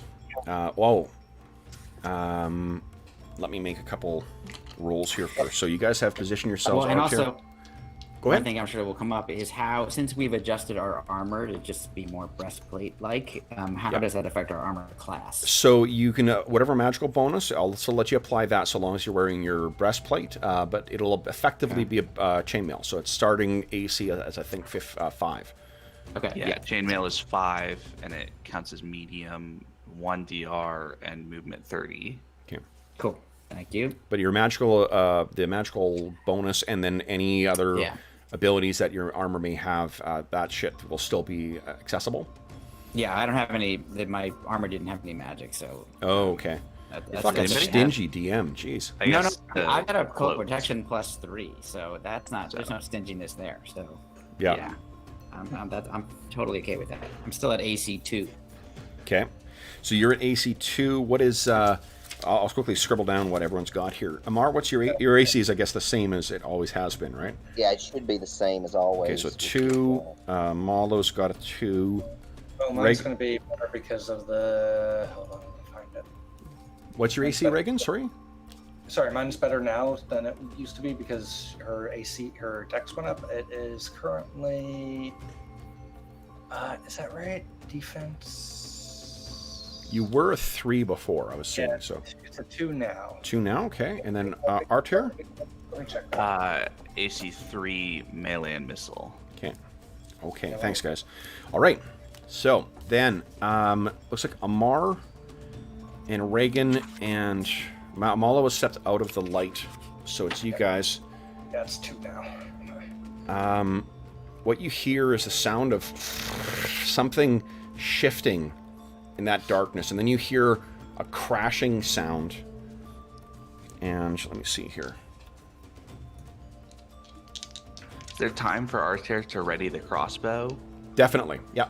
Oh yeah. Okay, well, then he's gonna pull out the crossbow and draw a bead on the noise. Sure. So that he can. So you. He's not gonna shoot into combat, but he's gonna, do Yeah, the yeah. free fire. Well, what you see is a little shocking, and what is hurtling towards you is the better part of a fallen tree. Comes out of the darkness, and holy very narrowly misses you. Boom! Slams against the side, against Reagan, and against Amar. Reagan, you are unfortunately hit. Reagan, you take 4 points of damage. DR will apply against that. And then you hear the trumpet of something. And something is charging into combat. Let's roll some initiative, guys. You're all ready. Arthur, you will have that shot once something gets into view. Yep. So everyone, decide what you're doing for this round. And then let's have... I think everyone was here last time. So Arlen, we'll start with you, with your springy legs. And once everyone's declared, I'll hold up what I rolled. This is round 1.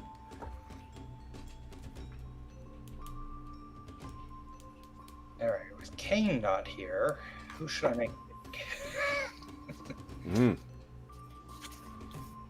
I can set up your handout while I'm doing this. Unfortunately, I am not able, or was not able to find the particular illustration I want to find, but I will find it between now and next session.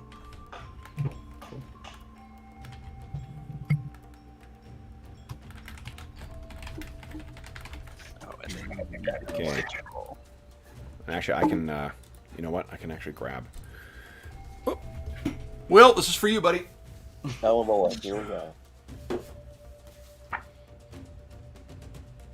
We need a sound cue to play when you grab another book. Like hit a button on like a soundboard. Yeah. Dun dun dun. Okay, I think it's in here. Let's see.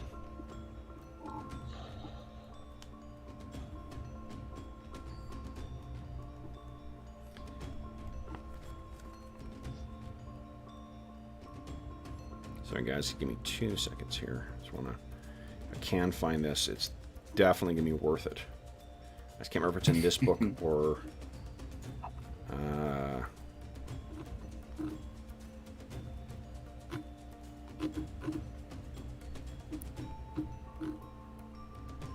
okay, I know where it is then. 1 second. 1 second. Okay. All right. Yes. All right. So, guys, you're boom, boom, boom, boom, boom. Would you kind of beat my 5? No. So then, let me see. Will they be able to get into range here? They will not. So they'll have to go at the end. But guys, what was charging into range? Oh, okay. Mm. Is there something weird about that face? Is this, and what you can see, the faces, guys, appear to be like this. Oh, that is weird. A 20-foot tall gorilla-esque body, massive bloodshot eye, and huge jutting tusks coming from these things' mouths. Now, it can... I guess it can charge. Can't quite reach you guys, but... so, we'll have to go through first. Melee is Amar. I'm guessing you're holding actions? Yeah, I was gonna say. I mean, I can still do a half move, right? Absolutely. Yeah, so I think that's they're what we'll do. coming from here, and here, and here. You can't quite see them yet, but that's the directions they're coming from, guys. Yeah, I'm gonna at least move up over here by Artair. Okay. Okay, so you move up to where Artair is. Artair has his thing readied. Then we have Reagan casting magic. Yes, she's going to make Amar big since he seems to generally have the most hits. So Okay. she flashes her palm, says the words, and Well, the thing is, don't you have to be in melee range, or... Oh, you don't. 25 feet. 'Kay. It's 5 feet per caster level. Boom. Whoop, whoop, whoop. Hey, no trouble. So, Amar, you become big. Yeah. And then, so no one else has. So let's move some of these guys into range here. Boom. And these things, this is, picture a charging gorilla, slightly larger than like the facing of a strip mall.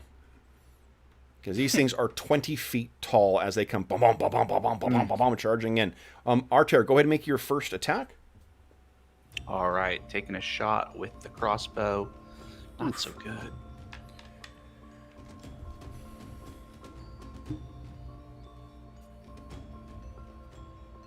I hit an AC 6, which I'm guessing is not enough. Not enough, no, or at least not. You hit it for sure. It just doesn't Yeah, doesn't effectively damage it. Skin or whatever. Yeah. Okay. Hold up. I need to quickly roll something here. I'm going to use an. There are so many hit dice. I need to use a dice roller. Oh.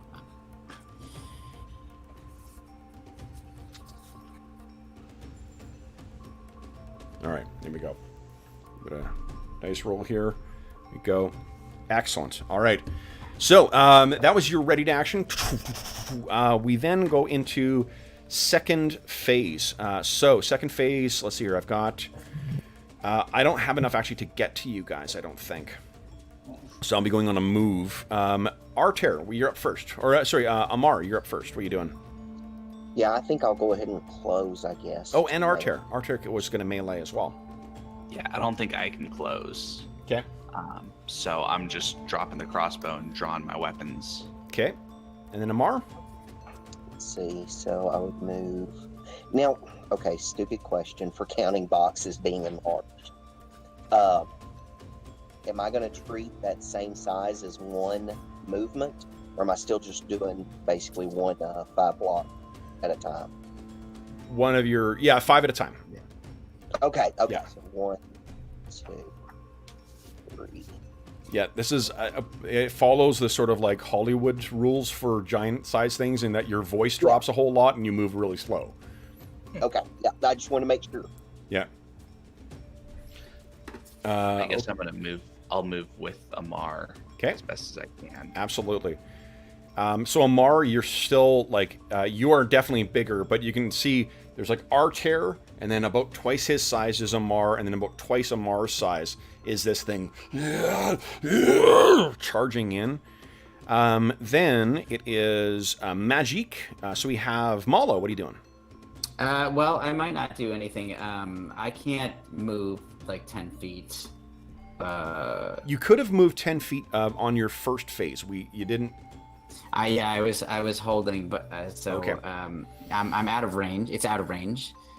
So I think I'll just drop the spell. Okay, so you don't lose it. You just don't cast it. Yeah. Okay.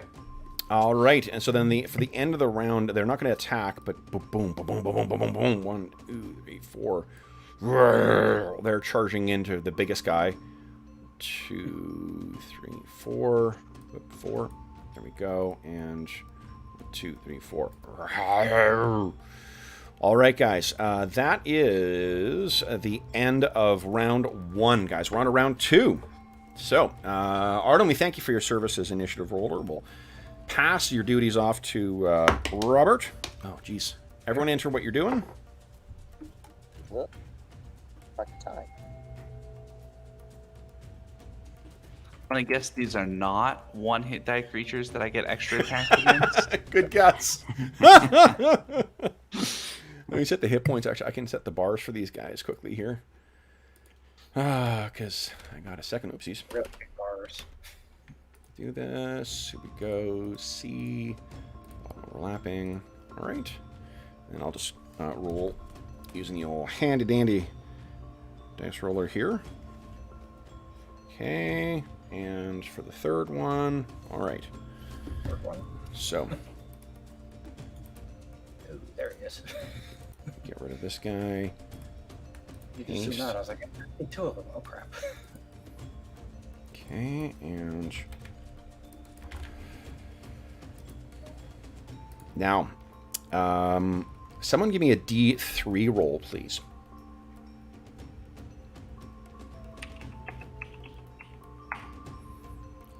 Excellent. Now, would you please give me 3 rolls of 4d6?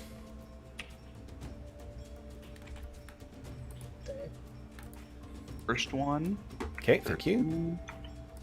14, 18. All right. So, here's something that I want you to keep or take note of here.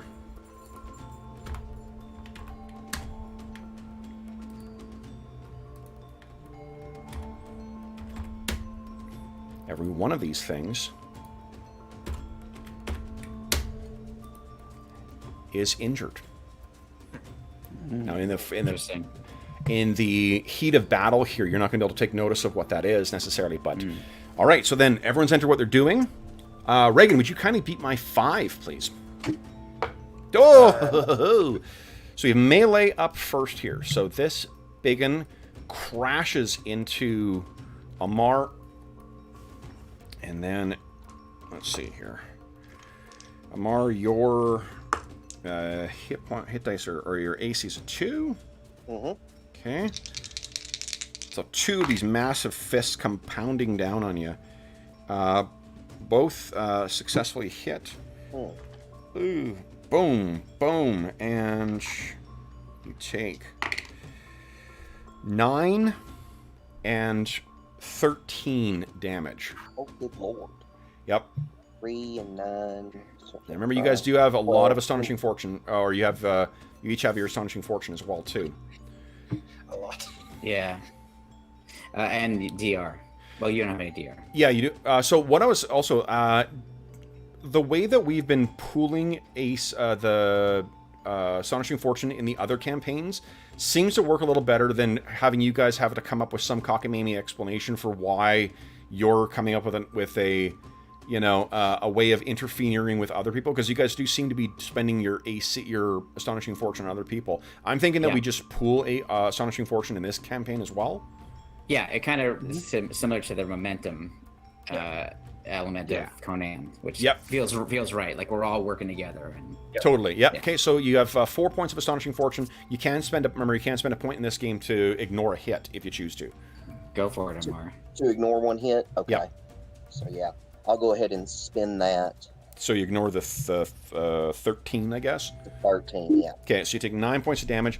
The second one comes pounding in on you. Unfortunately, you are bigger, so you are a easier target. Let's see how those fists come in. And you can picture these. Only one of them hits. They fight like guerrilla style of like knocking up and smashing down, and then trying to hit you with its tusks as well. That one hits for 12 points of damage. DR will apply. Jeez. And then this other one is going to move, but I'll wait till the move round. Okay, so then melee, I have Arter and Amar. And this is a favored round, guys. All right, so I'm going to attack the one south of me, because that's obviously going to be the one Archer can attack. Yep. For those who are playing in the AD&D games too, is this where it really the extra damage against large-sized creatures feels a little better in AD&D? Totally. Yeah. So go ahead and make your attacks, guys. For most weapons. Some weapons do less damage against large. The hand axes and the daggers, Yeah. That is a big hit, Amar. Nice. Boom! So your oversized fist clips this thing, cracks one of its tusks. And also remember that it's times 1.5, so... Nice, so an extra 5 points of damage. Nice. So that's 15. Both of those hit. Boom, boom. So, and then rounding down, it'll be 13 for that second hit. Nicely done. Wow. I think, though, he's attacking the one to the south. Yeah, he was attacking this one. Oh, sorry. Hold up. Let me, okay, so restore it. I'll add... It suddenly heals, magically. So that's 15. And then... There we go. All right. Claw, claw. And then Arter, and like hitting these things too is like it's mostly gristle and bone beneath this. It's very, very tough. This thing's got to have armored plates underneath its thick, black furred hide. Arter, All right, I got my long sword in one hand and my dagger in the other, and I'm gonna do my best impression of Amar and try to hit him with all of the attacks. Hell yes. Awesome. Here we go. All right, not with that one. Nope. You are impersonating how Artair rolls sometimes, though. Not with that one. And then I got my dagger. Come on. So I think the last okay. one is the only one that. The last one is the only one that hits, unfortunately.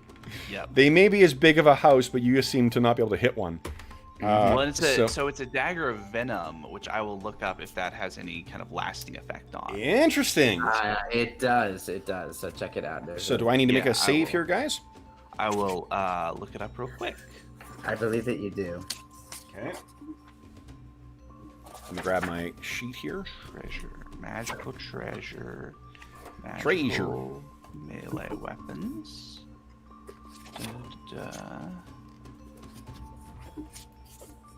What is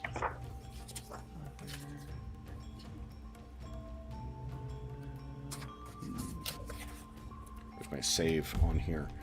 Where are you, saves? Oh, that's items. Here we go, saves. Okay, it's here? I'll make a Dagger save quickly. +2 venom. Okay, I failed my Double save. Okay. Nice. On a natural 19 to 20 attack roll, the poison is released from the blade's tip. So not So a close.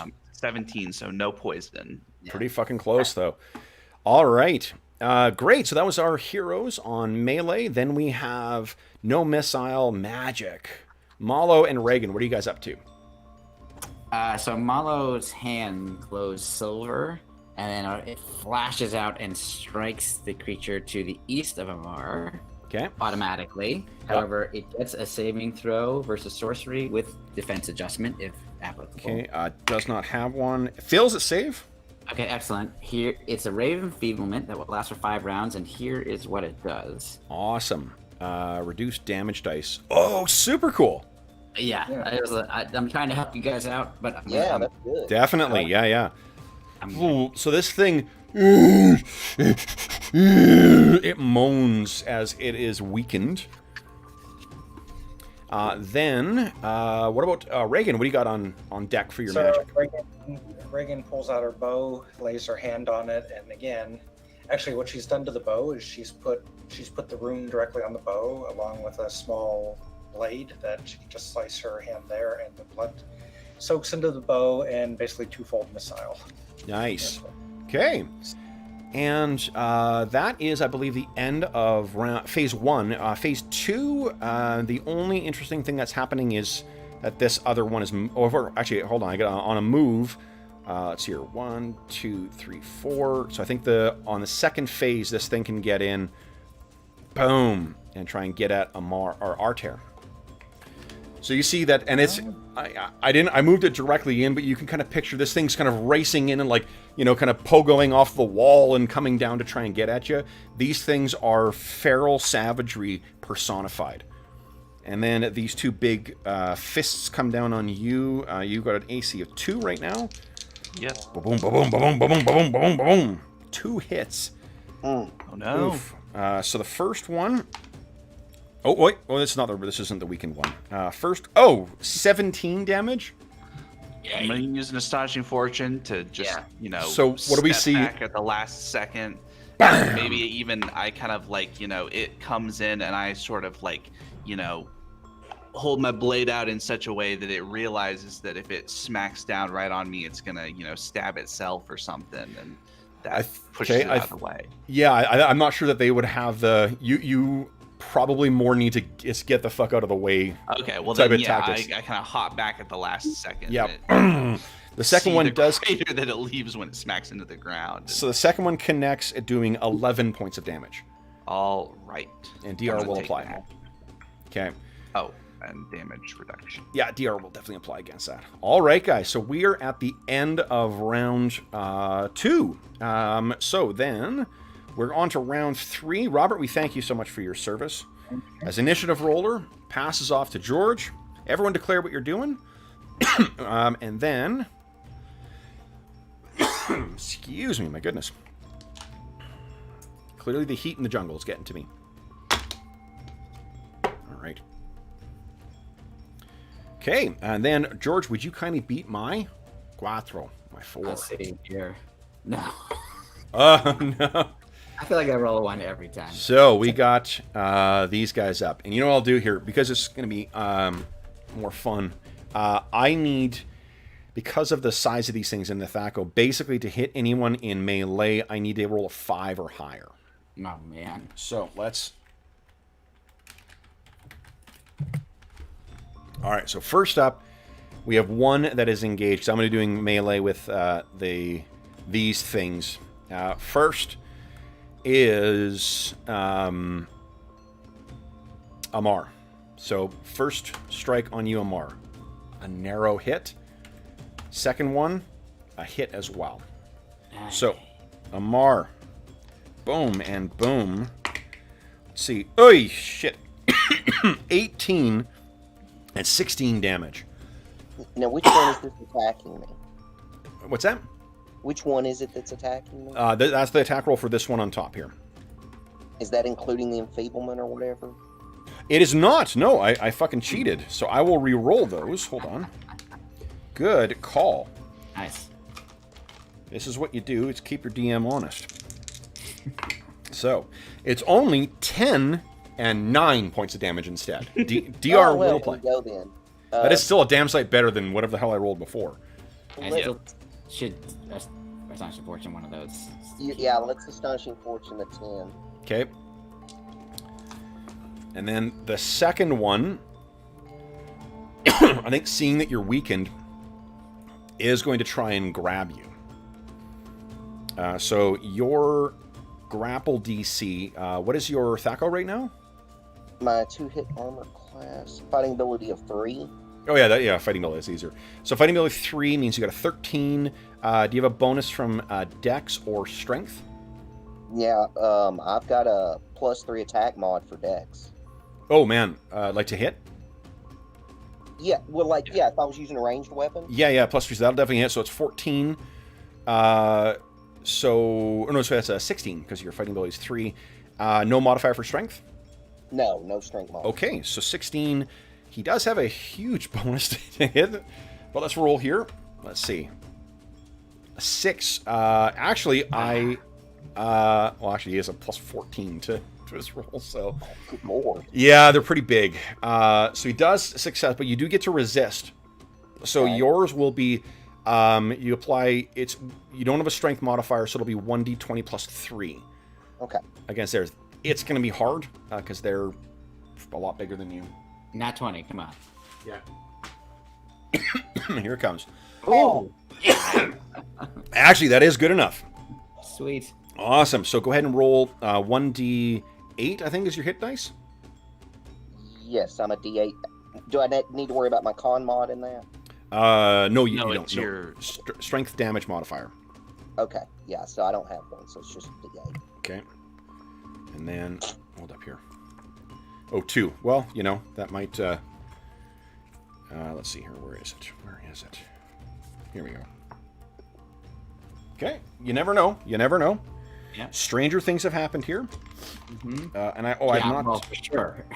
Yeah, it's true. Actually, would that be 3? Not that might be 1 hit point makes a difference. So 13 control points on you. So let's put a green bar. Archer, what is your green bar for? For control points. Oh, it is it's for full, control points. It's not. It should be empty instead of full. Yeah. You're right. Okay. When we started doing grappling, I just put it on. So Awesome. All right. So then, what we're doing, Robert, I think you're the only one. Sorry, guys. I got a fucking tickle in my throat here.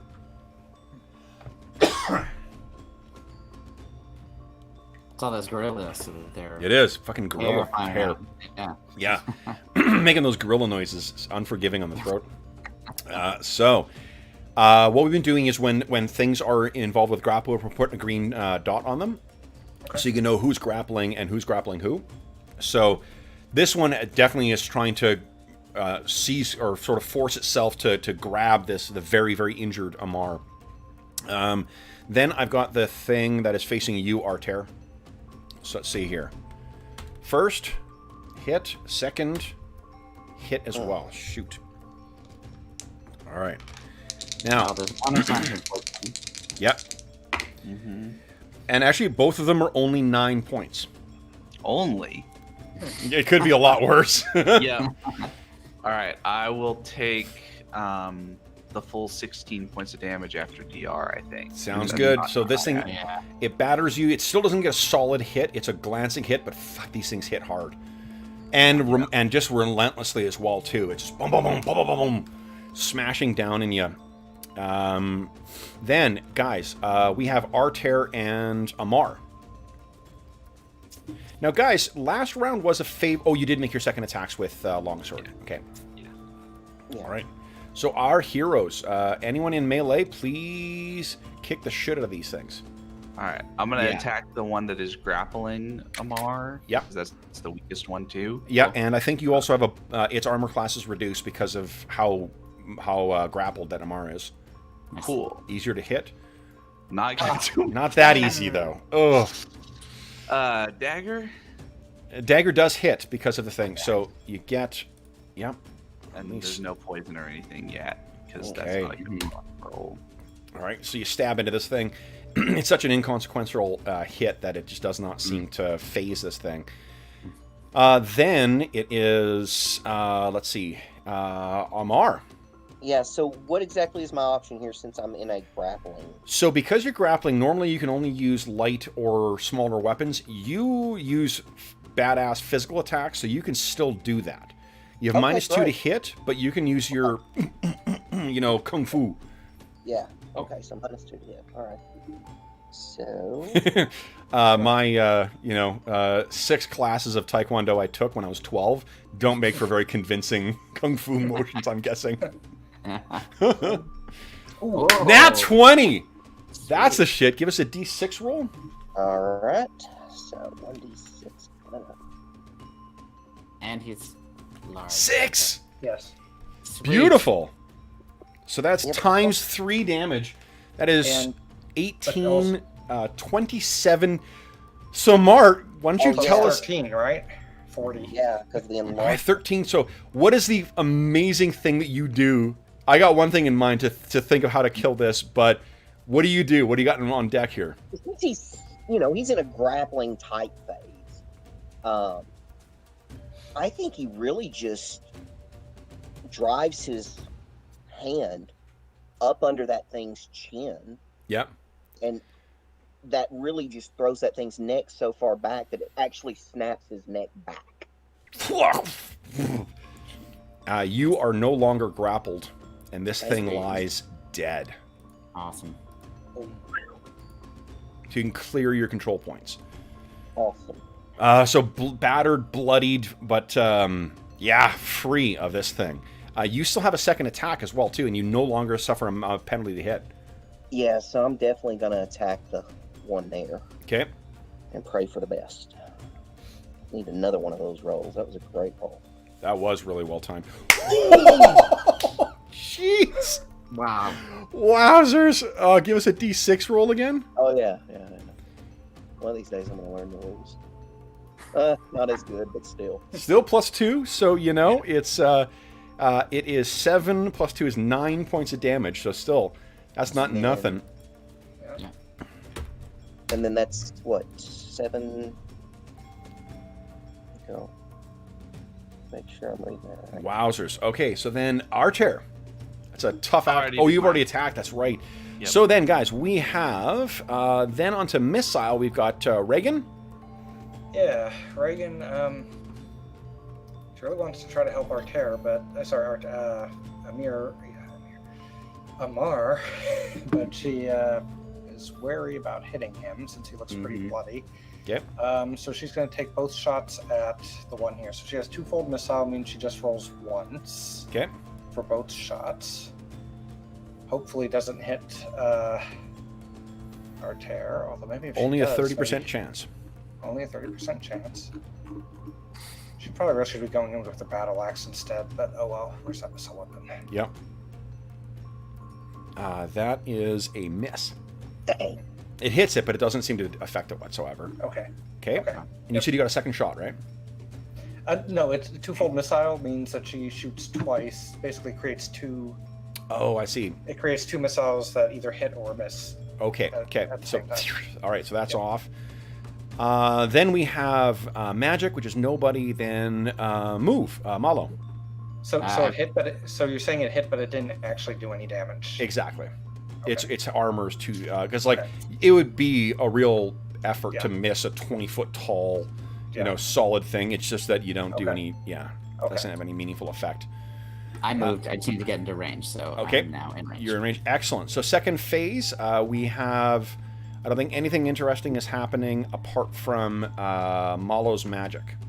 Yeah, so I only have 1 second level spell. It is called Brave Enfeeblement. So my hand glows silver again, and it flashes out now at this one next to Arter. Okay.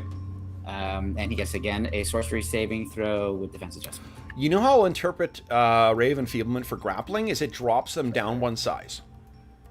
That's Yeah, cool. so instead of doing the... Because, like, huge creatures, I'm rolling 2d8 for my effect for grapple. So that'll drop it down to 2d6, and then down to 1d8 for medium size for it. So, yeah. Sweet. Yeah, that's great. All right, so you hit this one, and it likewise... And... oh, my gosh. I need to set a glass of water when we use these things. I'm actually going to make a morale check for these things. Okay. Oh, these things are very, very angry, though. Yeah. Okay. Let's see. There we go. Right. Nope, jack dice. Nope, that is not enough. They are hungry and angry. All right, guys, I believe that brings us to the end of round 3. We're on to round 4. Glassroll. George, I think you let me win initiative again, so let's... I did. I took pity on you. Here we go. Goes to Like, Will. I'm killing us enough. So everyone declare what you're doing. Is this a favorite round, or are we in a non? This is a favored round again. Yeah. Yeah, this should be the favorite one. Jeez, Ugh.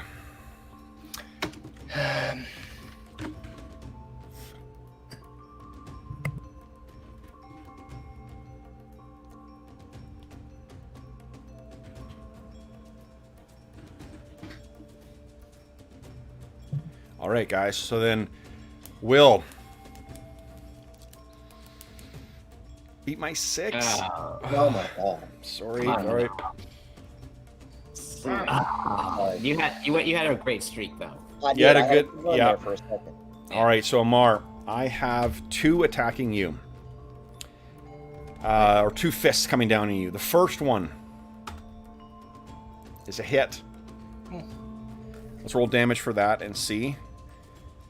And that's, For 16. that's with the reduced. That's enfeebled. Oh, yes. Does 9. Oh, better, but that doesn't make a huge amount of difference to you. Okay. So how many points of Astonishing Fortune are left? You have 1. 1. Okay. So then you are boom dropped. It We should will. use it well. You think I should use I- it now? I I would mean, use he's it. gonna get a second attack. I only had 1 hit. Yeah. So it's going to Yeah, we boom fight this. to boom and try and get to and go to back. There we go. Over to Arter. Yeah. Oh boy.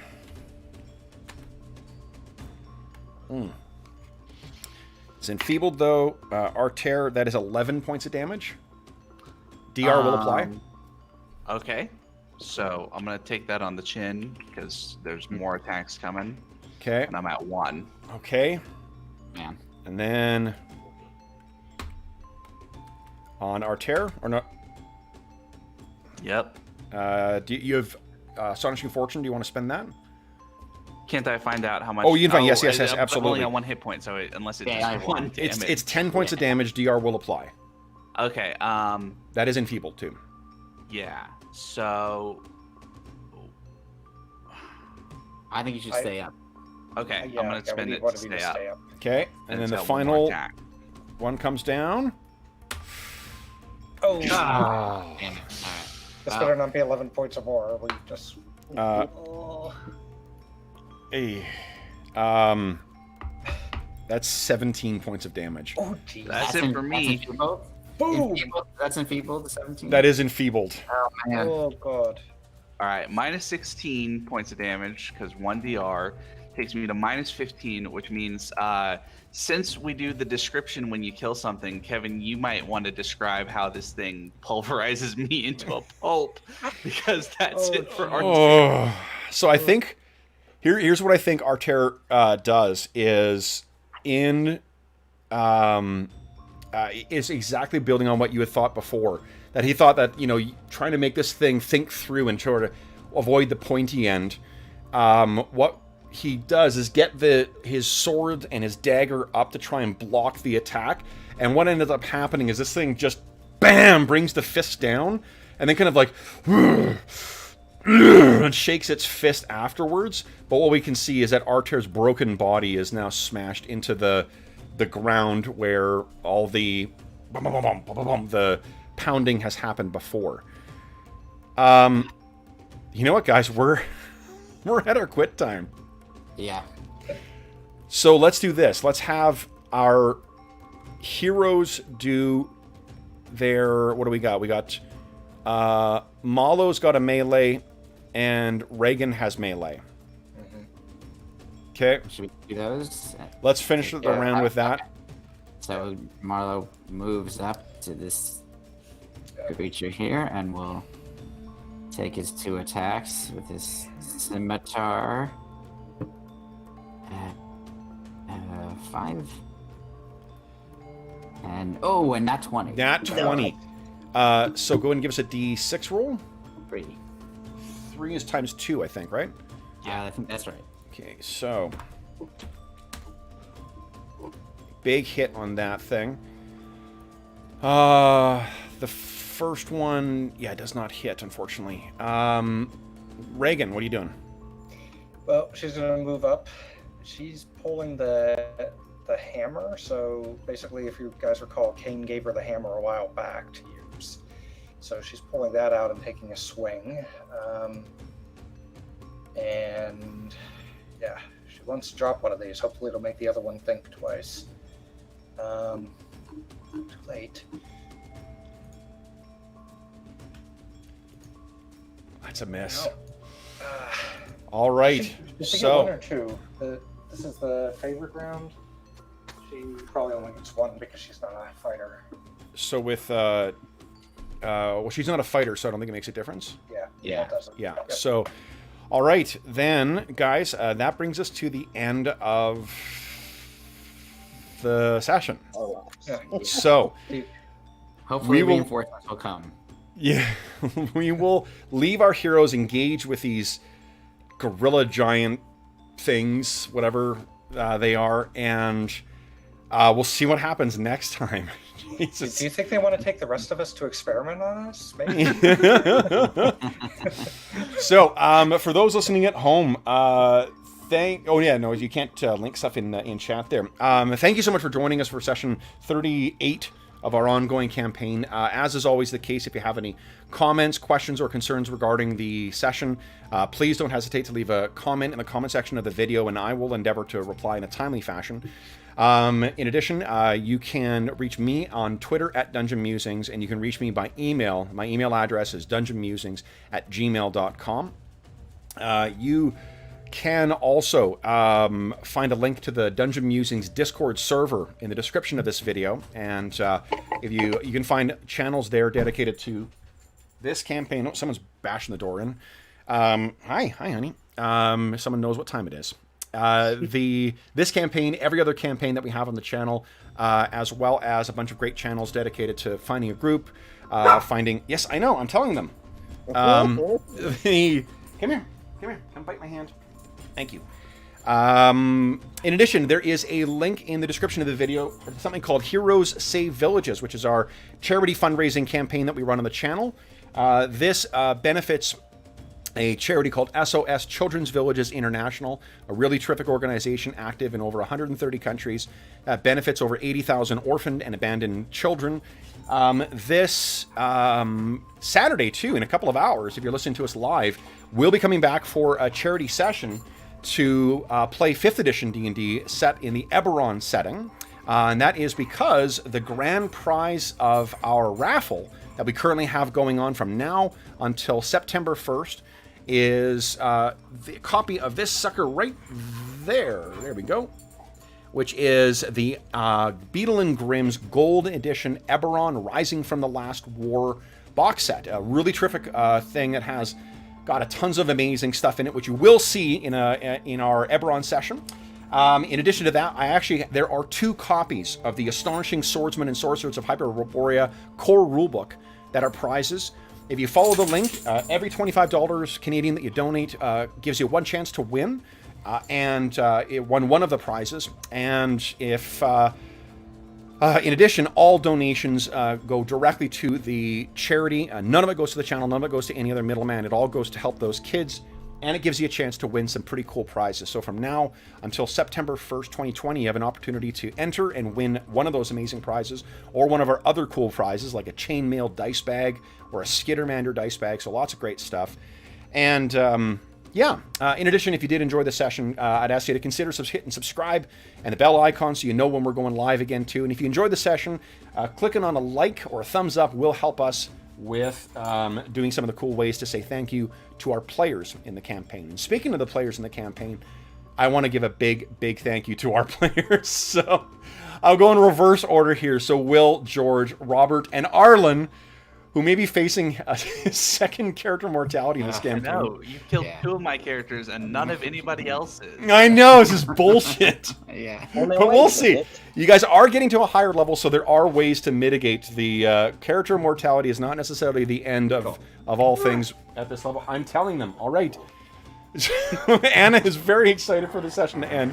So thank you so much for joining me, guys. This was a real fun, notwithstanding the potential character death, this was a really interesting session. So I look forward to seeing you guys again in 2 weeks' time. So once again, for those listening at home, thank you so much for joining us. We hope that you've enjoyed the session. And if you are listening to this live or during the pandemic, we do hope that this finds you healthy, safe, and weathering the current crisis as well as can be expected. And we hope it gave you a chance to take your mind off the travails of the modern world and see the troubles that our heroes get up to in our strange new world. Until we see you again, thank you again for watching, and happy gaming.